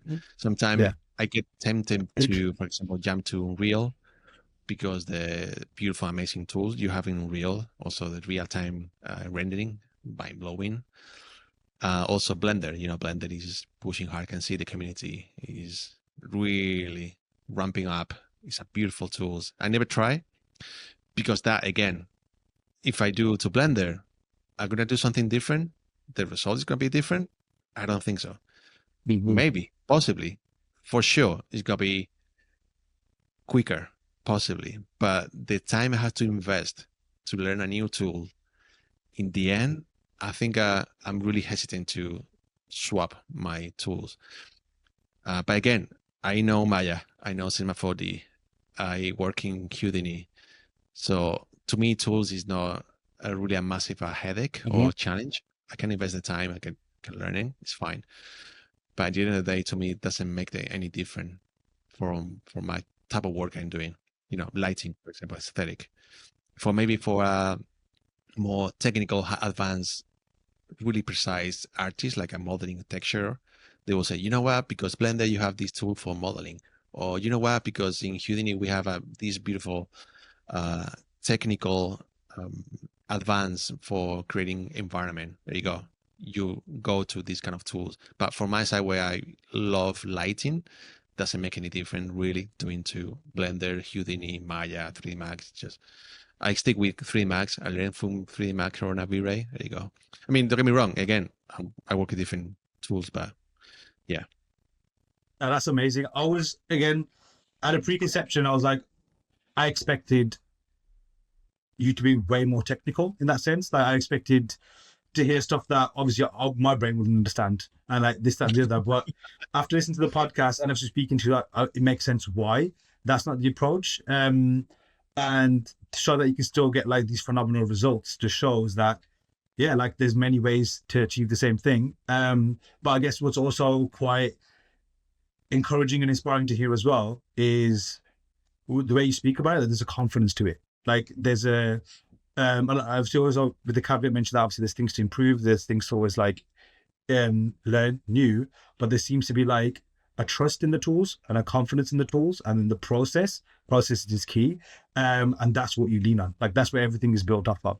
And it's also cool as well because it makes it approachable for someone who maybe is intimidated by the technical side of things. I can tell you this experience I had back then was working with the V-Ray version 3 or 2.5, and it was a thin, or maybe version 1 or 1.5. I don't even remember. But back then, working in architecture industry, working with V-Ray, we had a lot of issue doing interiors because you had to calculate the GI how bounce, and that is already massive expensive render. Back then, we didn't have the brute force, so to make accurate rays bouncing around. So you had to short corner. In V-Ray, you have tools to achieve that hyperrealism, shorting corner, not calculating all the lighting particles downs and bouncing everywhere. So you had different technique, and I was spending so much time learning the V-Ray technical behind the scene, what you see, how the rays and bounce lighting, doing math to make sure my interior looks clean without those patches, black patches everywhere. So I spent so many hours in tutorials learning why my interior render looks crap when doing GI, right? And then few years later, that is not a thing. You have brute force and everything looks clean as fuck. And it was boom, there you go. So the amount of time I spend in learning that thing about how to make the render clean is not available anymore. It's not really important anymore. So that was something like click in my brain. It's a debate, it's not black and white, it's a gray area. Obviously, as a CGI artist, you have to be certain level of technical, it has to be there, right, to understand the tool. But in some point, what is more important depend on the pipeline, depend on the task, the budget, timing wise, everything, right? Everything is a kind of a compromise. It's a convoluted and it's really hard to grasp it.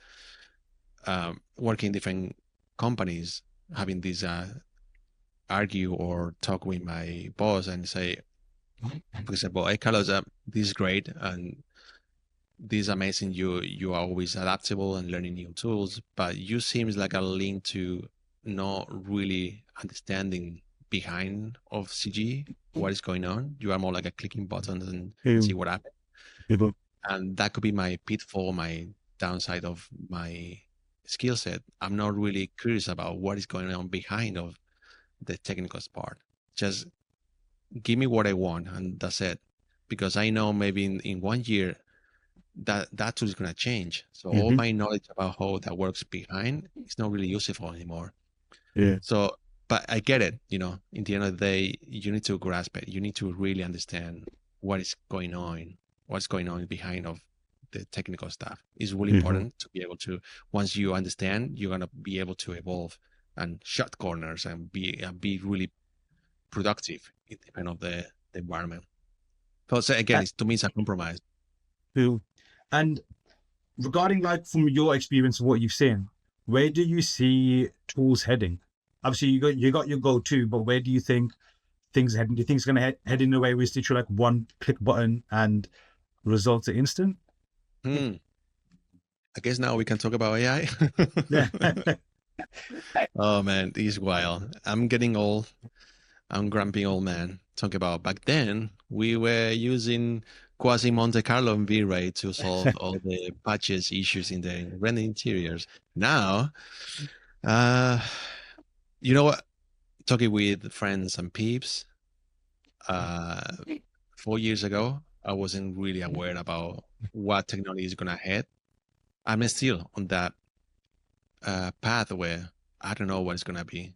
Back Mhm. then, 4 years ago, someone said, "You know what? It's really a thing right now. The AI thing is gonna come." I was like, AI? What is that, man? I don't think so. It can be something AI.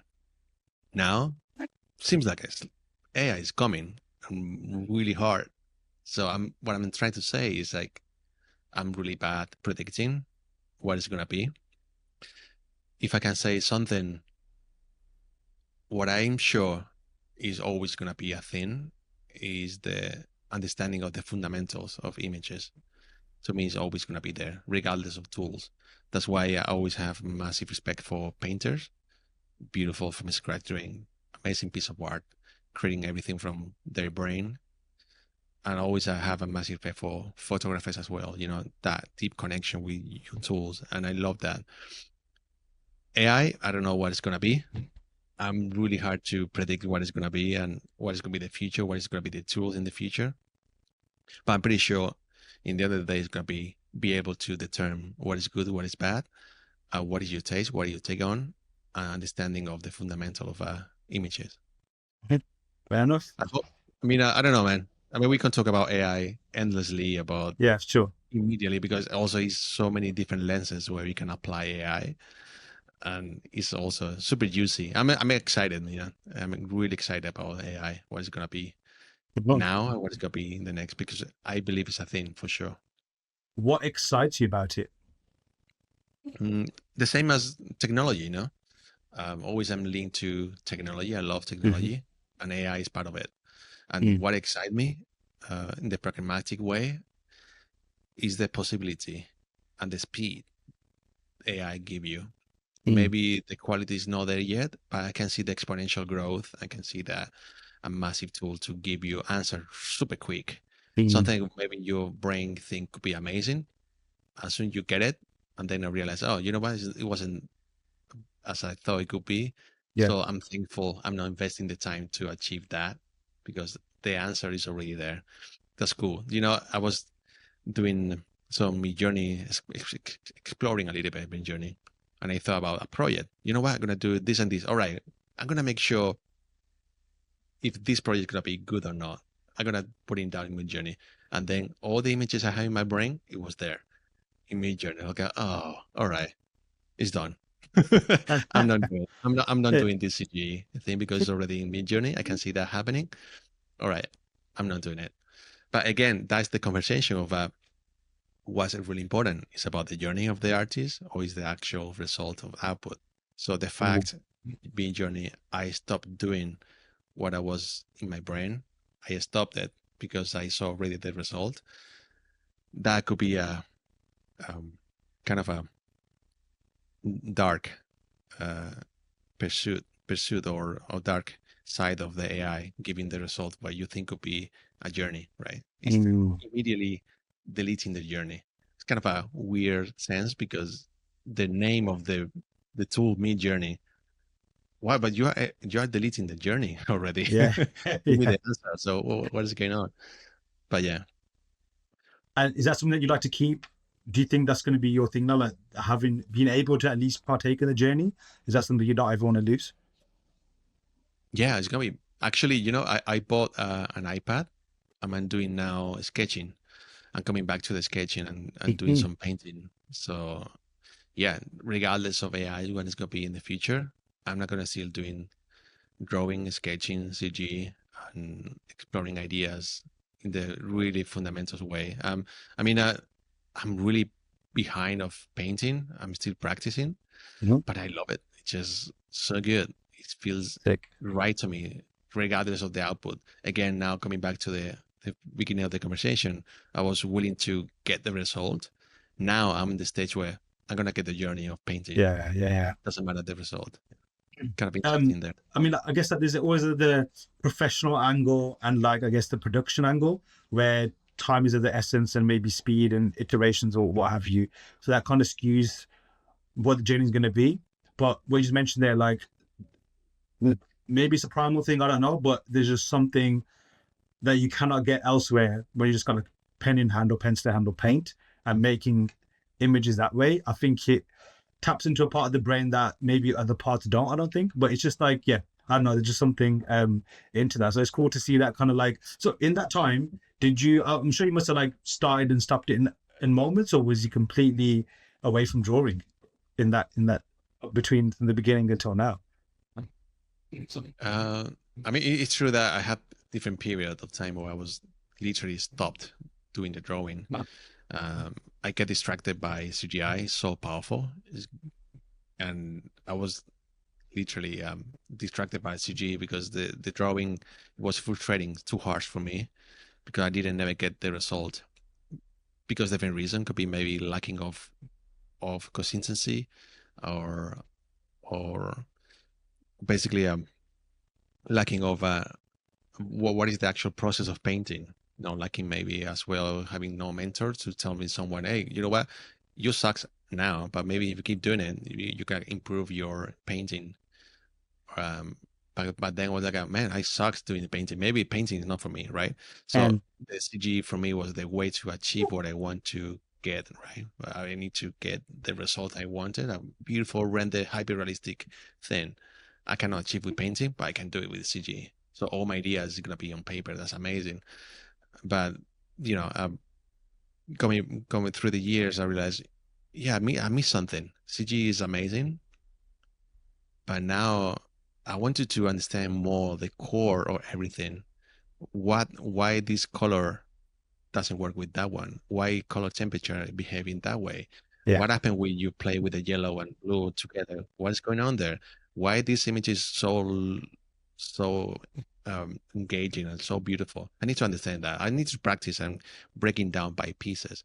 So I know in the end of the day, that's going to help me to understand also the CG part. So everything is get also complementary. It's not like against you. I'm spending time painting. No, I'm improving myself, understanding images. I'd love to ask about Make Haste, but before we get to that, one thing that's been constant is your love of cars, and that's what Make Haste is about. Where did that passion come from? And why is cars your, like, I guess your muse? Like, why is that your favorite subject matter?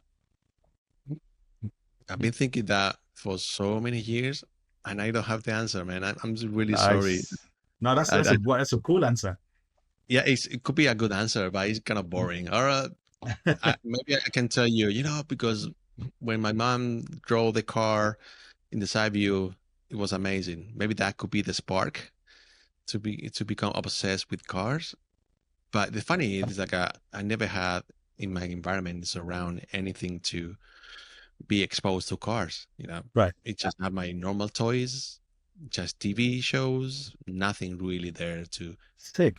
be attached to cars or the car culture. I don't know what it is. Or maybe I'm making this up, in my brain. What it could be the beginning, when it started, when everything. I don't know. Nice. It just happened naturally, I guess. No, that's cool. How did Make Haste begin? That's cool, man.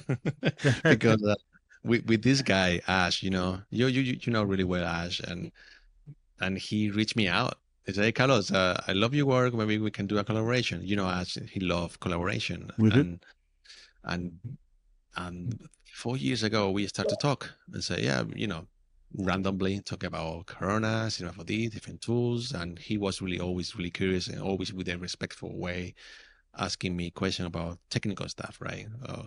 What is best, V-Ray, Corona? I'm using Octane. What should I do? Blah blah blah, and do these renders. And also, he has a massive love for cars, so that was basically our core connection for both of us. The love of cars, and we ended up always having talk and chat and talk about cars, sending videos and sending reference, and more, the more we talk with him, the more we realize, man, we are so similar.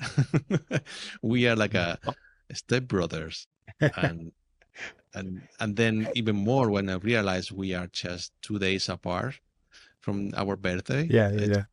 It's just, that's crazy. So we are the same age, and we are just 2 days apart, and from there it was like a natural progression, making collaboration. Everything started with Evineta. You can find on internet, YouTube. You put Evineta, it's a collaboration with us and mixing CG and footage. Mm-hmm.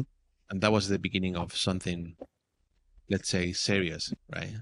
Because now is the time to putting down to work and doing an idea together, making it happen. In so many collaboration you ended up in this position. Yeah, let's do it, and then nothing happens. With this guy, with us, it's different. This guy is determined. He's really precise, and when he commit, he's doing it. And same here. I always am willing to get it done, even though I'm not the best when I'm doing my own project. Sometimes I just lose the power. I don't believe it anymore. I just drop it. But when you're doing collaboration, it's different. It's like I'm going to the gym, right? When you're doing with someone else, so with your peeps, you go because the others waiting for you, so you go too. So it's kind of a cycle where both of you just pushing because the others are thinking you are going to push. So yeah, all right, cool. So we create this dynamic relation and work flow where we're basically having fun. Basically, that's to me the core of this Make Haste Corp, and just having fun doing what we love to do, designing, doing CG cars, and creating our own narrative of a round of automotive. It's crazy. Amazing. Yeah, it's been 4 years now, I think. Wow. And it's like, so obviously the genesis of it was quite organic. Right.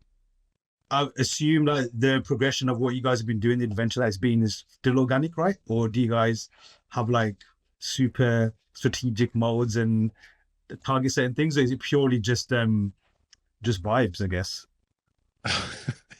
This is something funny, man, because we don't have any rules and any plan or anything like that. I mean, obviously we have conversation, but it's all about ideas. We have so many ideas. We want to finish it, to put it out there and get it done. So in order to do that, you need to have a sort of a plan, right? So we are not planning for the sake of planning and growth. We are planning because we want to have fun. So that's is the core of our workflow. We talk every single day based on what we want to do in the next couple of days or weeks or months, because we have ideas and projects we want to do together. Also, we are another artist too.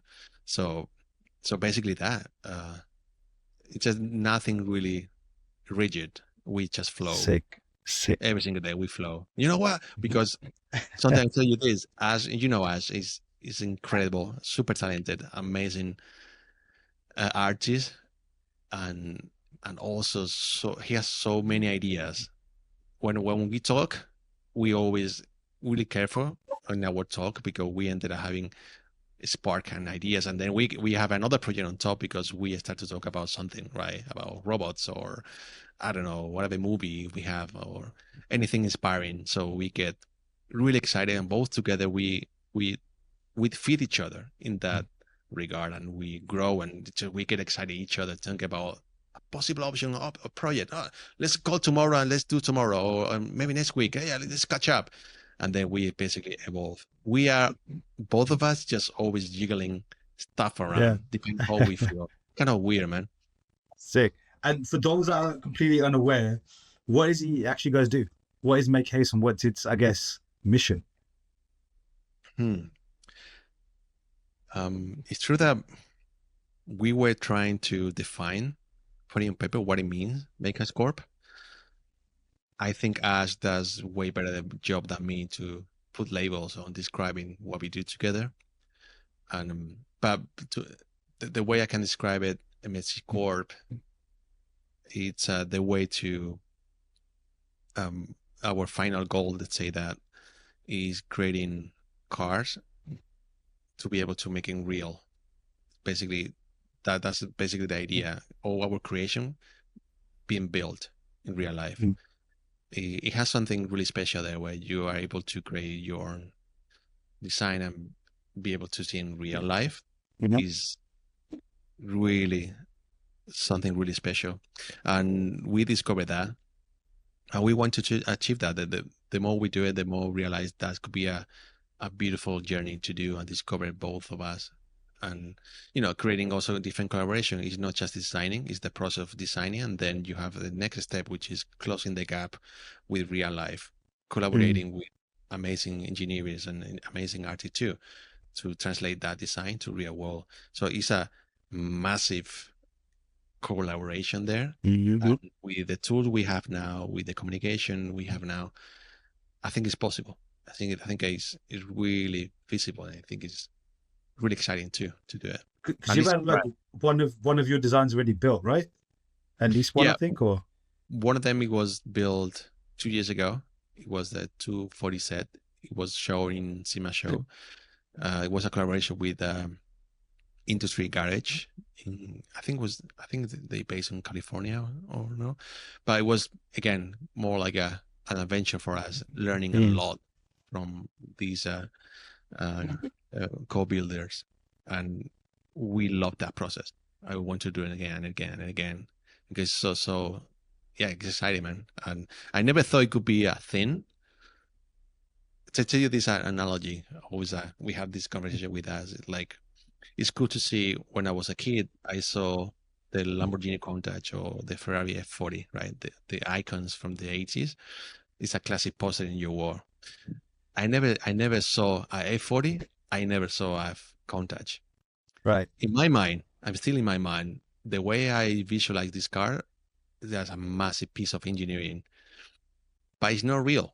What I have in my mind is not going to be even close to what is reality. I can see it by videos in the internet. Oh, that was the interior. That's the seat. Actually, that's how it looks, kind of crappy, kind of weird and stupid. Oh, that even the Countach is not even really functional car. It's more like a really awkward to drive. People say it's really awful to drive a Countach. So that's the gap, right? You have this kind of vision of what is the reality of the car in your brain. The actual reality is totally different. So on my mind, I always say, you know what? I don't need to build my real cars, because in my brain it's always going to be way better than reality. Yes, but on the other hand, seeing your design in real life being built for someone else and putting the love there and creating that relationship with that builder is something really truly special. And obviously never is going to be at the level of your brain, but doesn't mean it's less special having a real piece of car there. Normally with a lot of digital artists I speak to in the concept art community in general and beyond, we all come up with concepts, ideas, and it normally just stays as a concept. Sometimes those that do it on movies, it becomes as part of the set, and obviously can be explored in that way. Sometimes it can be made in miniatures. Obviously yours is like 1-to-1 scale. This thing was brought to life almost, not even like a model. It was an actual thing. What was that like? And B, did that change your approach to designing in any different way than you did beforehand? Like seeing what you designed initially being built to life, like did you change your approach afterwards to how you design things, or did that kind of solidify, no, we're onto something, we're going to stick with that? Yeah, it's true. It's true that it's a mindset there. When you know your design is going to be built, you are way more careful, aware about the implication of your design, because your design is going to be built by someone else. So make sure your design is really well throughout. We had experience working with Ferras Corvette. It's a time attack car, and it's gonna be built for the next year. It's a time attack Corvette, and we collaborate with Ferras Kartumi. He's basically breaking records with his Corvette, and he wants to push even more. So he wanted to make the car wider and lower. So in order to do that, he need to increase the wheelbase and make it way wider. So he need a new body. So we designed their body, and I was really freaking out because this is not about anymore about the aesthetic of the car. It's about the performance. This car is basically built to break records in the track. So I'm creating with Ash this design. You need to be aware about that. How much wide, how much higher, what is the actual wheelbase, what is the actual fender, how it's going to look like, what is going to be the implication of that design. Both of us, we were, at least how I felt really under pressure. I need to really get my shit together and really be precise, and definitely it's a factor, it's not the same as when doing, all right, I know this card is going to be digital, I can do whatever for the sake of experimentation, doing renderings and experimenting on my own side. But if the card is going to be built, that we have to know from the beginning, this card is going to be built, all right, we need certain data, right? What is going to be the scan? What is going to be, who's going to build? What is going to be the final output? It's going to be carbon fiber. It's going to be just fiberglass. What is going to be, right? So yeah, it's a totally different mindset. Yeah. How is that though? Is that intimidating in a good way or a bad way? As you know, maybe for this podcast, you realize I'm willing always to do the jump, and it's really intimidating. Yes. Yeah. Yes, he's just freaking me out every single time. Like, oh, damn, all right. Whew, all right, this car's going to be built for real. All right, amazing. So we have this level of pressure. Something I want to tell you guys here is that I'm so lucky again collaborating with Ash. We talk about this. I wouldn't be able to do it without Ash because we have to support each other. When I feel the stress or the insecurity raise up or my self-doubt is raised up, I just check in with him. Hey man, you know what? I feel this way. I don't think I'm ready for do this. Maybe you can help me out here, or maybe, what I have in my brain is not real. I just made it up. I'm making my own demons appear again. What is going on here? And yeah, I'm blessed working with us because we have each other. When this happened to him, I'm here too. Hey man, you know what? It's fine. We can figure out each other. It's fine. No worries. So we did all this project real build. I have Ash, and then we can check each other. Hey man, you know what? I'm struggling with this technical issue. Maybe we can find out a different solution. Yeah. And does that make sense? I mean, sorry if No, totally. And what I like about it as well is obviously with the creative process, when people are working in teams for different reasons, it's always a hidden process. Even though we explain our processes, we don't really explain, like, I guess, one-to-one. There's always like these abstract things in our process that we really can't explain that forms our process. A couple of things, especially with the builds that you guys do. Absolutely incredible in many levels. Obviously, like from a technical standpoint, if you just love cars, obviously there's that angle to it as well. But when you're like in a design space as a designer, or maybe in the CGI space, and designing through that realm, you always look at things a little bit differently as well. I guess it's a bit like, I don't know if it's a good example, but like, when those bodybuilding tournaments and all like glassed up and stuff, and everyone's checking each other's muscles kind of thing. Like they're trying to see how did they get that pec so shiny, or maybe so like strong or whatever. Like there's always that kind of like, you're looking over other people's shoulders, seeing what they do. And yeah, there's sometimes you just look at the builds and just look at, wow. Like obviously you appreciate the sunlight, that visual level. Then you look at it technically, so how did they do this? And you're like, wow, like they went to that extent on that thing and then push it. You can always see like there's a consistency across all of them. Like they look like they're from the same, I guess, space. They come from the same universe, so to speak. But you can also see like there's a constant push to get better and better and better. But again, it's always guesswork. You always think, oh, they did this, they did that, and the other. But obviously you guys have launched a podcast now, basically explaining all the secrets and all the process.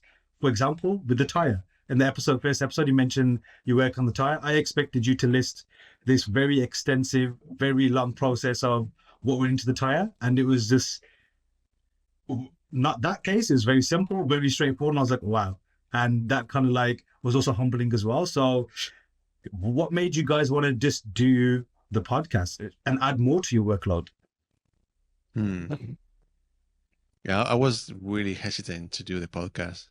We were talking for this podcast for so long, planning to do it, but we never planning really to do it. It was basically the conversation always floating, creating Yeah. podcast, and now it's happening. I think it's something shift in us. It could be maybe technology. It could be maybe the demand of the community, or just for the sake of expose ourselves out there. And from my side, I've been talking with different peeps, and recently I get to know one of the CGI artists. I love his work. Is Johansson, and is a I think they call it VIZ, Vis, and this guy is amazing artist. Johansson. Sorry, I forgot the surname, but it's basically Johansson. But basically, I follow this guy for years now.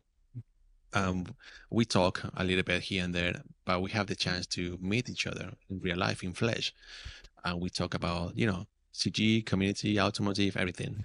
And something get in my brain. I still remember he said something. Hey man, you know what? It's amazing to get to know you in real life. It's crazy how intimidating it could be not knowing who you are behind of social media. You look so professional. Don't get me wrong, professional now, as you can see, you does less professional, but you look so serious in the internet. You see your work, and damn, this guy is gonna be, I don't know, a monster. Yeah. Now you see your real life, you're just a person, right? I was like, yeah, man, obviously, yeah. I mean, I'm glad also, get to know you. It's amazing. We hang out and we talk, and it was an amazing experience. Something clicked to me was like the fact we in social media we look professional, right? All right, I'm doing this, I'm doing that, I'm doing that. Wow. And people will get maybe sometime creating their own image, what it could be, that person behind. And it was quite interesting to see. And then we are talking with us as well. And we thought that could be also really good for the community, to expose ourselves and be real in the CG community. I know it's not going to be entertaining that much as one of the best comedian out there or whatever you consume, but at least we are going to show, all right, this is who we are, and we can bring some value based on our experience. It's been already almost 20 years on this industry. It's been a long journey, and we can talk about process, that for sure, because one thing we always have in the back burner, it was the topic, what it could be, right? What we can talk about. I know myself, I don't want to talk about technical, because I'm not the best person to talk about technical, because I'm not interested about the technical stuff. So why bother doing a YouTube? I don't want to do tutorials either. There are so many good, amazing YouTube channels and forums about technical stuff. So why bother? So, but what I can say is about my process. That for sure, I know 100%. And maybe we have the chance to help someone else out there, someone who has some doubts or doesn't know how those renders coming out. And we basically will always think about what's going to be the value of us, what it could be, the thing we can bring to the community. And I would love to have this kind of a YouTube channel or podcast. Now I'm talking about ourselves, about the rest. 20 years ago, where I can listen to people talk about, you know what? Art is about that, or the industry is about this, or this community is working this way. I was totally blind, just going with the flow and see what happened. Sometimes it could be really scary, doing the job. Now with all this information, you could fall in the opposite side, where it's so much information, you get, confused. What is real, what is not. So again, going back to what is real, what is not, showing the face, talking as a human, that's reality. All right, this is who we are, and there we go. You can take it or leave it. Also, as we talk, for us, it's fun. To me, the main core of why I'm doing this is because it's fun. Talking with my friend about what we did 4 years ago. Oh man, you remember that? You remember that? Oh shit! Oh shit! There you go. That's fun, man. There you go. Fun. Amazing. I think as we're speaking, 2 episodes have dropped so far. I know you got many more in the pipeline. Very exciting, and it's super cool just to see more insight. I always speak on many episodes like one of the best things I've ever seen growing up as a creative was behind the scenes of the making of Lord of the Rings, the trilogy. Like that for me is as special, if not more, than the whole film itself. Seeing the work that went into it, it seemed genuine to me as well. Like all the people involved gave their best, gave their all. Always very well edited and very well presented, maybe a mixture of both. And as a creative, like that gives you just as much encouragement than the finished product. And seeing artists like yourselves and Ash that I fully respect, and again, the levels are like so far above. Just to even get any glimpse of nuggets of information and knowledge is absolutely golden. I'm sure I speak for many people in that regard as well. So yeah, keep them coming, man. Thank you, man. You know, actually talking about the behind the scenes of Lord of the Rings, I really enjoy watching Prometheus, the Ridley Scott, the making of. I haven't seen that yet. Nah. Okay, I'm watching that. It's almost longer than the movie. So 2 hours of talking about the process. Okay, Ridley cool. Scott talking about the artists or the makeup artists or the concept artists. Man, I love that breakdown. The movie, not as much, but the process of making the movie, I love that. I mean, I watched that documentary for nonstop for years. You know, it's just okay. So good. That's on my list for sure. I gotta check that out, man. I wasn't even because in Lord of the Rings one, not many have been as in depth. I don't think ever. So all you ever see are the odd ones that are just more marketing purposes. So I gloss over it. So I wasn't aware of the Prometheus one. So thanks for bringing that to my attention. It's I've got good to to check that out, see man. Ridley Scott coming to the room talking directly with the concept artist. I go, well, Yes. this doesn't look intimidating enough. What about this and this? And then Ridley Scott sketching, and then the other guy is sketching too. So it was drinking wine. I was like, wow, man, Right. that process is fucking cool, man. Sick. Any others that you like? Do you tend to like look for that kind of stuff as well, or is it just whenever it drops into your lap, like behind the scenes stuff? No, I used to look for it. You know, when I see a movie, when I watch a movie, I like it. I'm curious about process. Oh, wow, how is it being made? I think the last one, I'm still kind of trying to find the best making of is the creator. Have you seen that? Yeah. Again, there's not much behind the scenes that I've seen. Yeah, exactly. So out there, but yeah, of course. Couldn't find anything really, really in depth.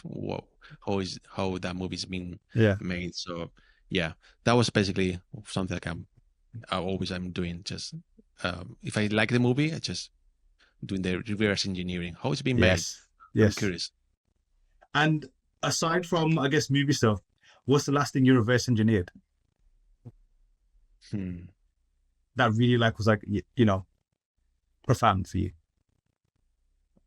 I'm doing as I told you, I'm doing the painting, and what I do reverse engineering. It's gonna sound stupid, but basically I'm collecting images what I like. And I found this website. I think you know Shot Deck. Yes. Basically, so I have an account, and always sometimes I get bored or whatever on my right side of the monitor. I'm scrolling Shot Deck and see pictures of movies, and I love studying the framing, the lighting, and all that. And I stumbled upon of the Seven movie. I love Seven, and then I was like, all right, I'm gonna take all these shots. I'm gonna put it on my iPad, and then I'm gonna pick one of these framing. I'm gonna start to reverse engineering the color grade or the actual painting from scratch and try to mimic 100% the framing of the Seven. So one of the pictures, just basically step by step, just painting. Oh, what is that red? No, that's not the same. Oh shit, what about that? So that to me, reverse engineering, reading the fundamentals in the painting. Is that make sense for you? No, for sure. What a pick as well. What a iconic piece of art that film is. It's timeless, and even today, it still disturbs me. I like that whole film. everything about it. I think that's the main reason for it as well. Like, I had a conversation with my brother recently about like, I don't like horror stuff, and even though it's not a horror film, that kind of films that kind of stuff scares me more than like monsters and creatures jumping out and stuff, because it's like all psychological and grounded people doing very messed up things. And yeah, Seven's iconic, right? Man, I feel kind of weird now telling to to the world I love Seven. You know, it's so disturbed movie. It's so dark, and I love it. To me, one of my first. I mean, it's my favorite movie ever. How old were Seven. you when you first watched it? Because I think I was quite young, and it really like messed me up in a, I guess in a good way. Like, I was exposed to, obviously as a kid, I watched a lot of things I wasn't supposed to growing up, like, you know, gore and all that kind of stuff. So I was used to like that kind of stuff. But psychologically, like, I would say probably the first grown-up film that I watched that Hmm. was definitely not meant for children at all. And I was like, okay, innocence got lost watching this. How old were you when you watched it? That's funny because to me it wasn't like that. To me, I was Right. get used to 80s, 90s action movies, and Yeah, to me that was yeah, that's so cool. And yeah. then I watched Seven. I was so bored. Like Right. nothing happened. I didn't get it. Yeah, yeah. I didn't get it. I go, what's Yeah. going on? Yeah. Where's the And fight scene? Where's yeah. yeah, to me, what the movie changed my perception of movie. It was Fight Club. That was something Right. Yeah. I I watched at a similar time as well. Yeah. click immediately. Oh wow, Amazing. I watched something different. What is going on? And then I watch it again and again, try to understand what is going on. Another What I timeless love film. Yeah. about this movie. Some from there, my journey of movie is shift a little bit from Mhm. Fight Club, and yeah, through the years, I watch again Seven with different lens, a little bit more mature, and I thought, wow, all right, this is my Yeah. jam. Yeah. And Yeah. from Yeah. there, I think Seven is always every single year I watch it at least once. Every single year I watch Seven. Oh no, It's great. it's a masterpiece. Shout out to Fincher, man. He's made a few masterpieces, and Fight Club's another one where like I remember the first time I watched it, I think I was like just finishing high school then. So I kind of understood a lot more stuff. I was getting out of the whole phase of like, you know, like bad guy, good guy, action and save the day kind of stuff, which I still love to be fair. But that was another one I was thinking, oh, okay, you know, like everyone could be a piece of shit and you can make a film out of it and it's amazing. But that's after that, yeah, another masterpiece, man. What was the last, I guess the last question before we can wrap up? What's the last kind of movie or thing that you've experienced or watched or played that was like, I guess, felt like a classic to you? I'm really particular for movies and Mm. really picky. And the last movie I watched and it stick with me in the bad way. It sounds weird, but I never watch horror movies. Not for me, because I'm really sensitive, Same. and I don't want to bring that energy to Yeah, me same. down manga because I heard it was really good. I'm like, all right, I'll give it a chance. Let's watch this horror movie, and it calls Heredity. Heredity. Okay. Yeah. Man, it was awful experience. It was so it hit me in the core myself. It Oof. was psychological thriller and Yeah. horror. It break me up. And I got Okay. damn. I'm gonna watch If, that if as you well. are if you're sensitive about psychological horror, I am some people definitely. people some people say it's not really horror. It doesn't scare to anyone. This is not a Yeah. jump scare. Uh, but for me, it hit the mark of really disturbing, where it's not about something overnatural, something crazy. It's about psychological thriller, family drama, Hmm. and all that, and becomes like is that what is happening is real, or is something that you make up as a crazy people? So the mental issue, the health, mental health is there on the topic. Oh man, that disturbed me for months. That movie. Oof. Uh, Okay. I think I better make sure I watch it in the daytime then.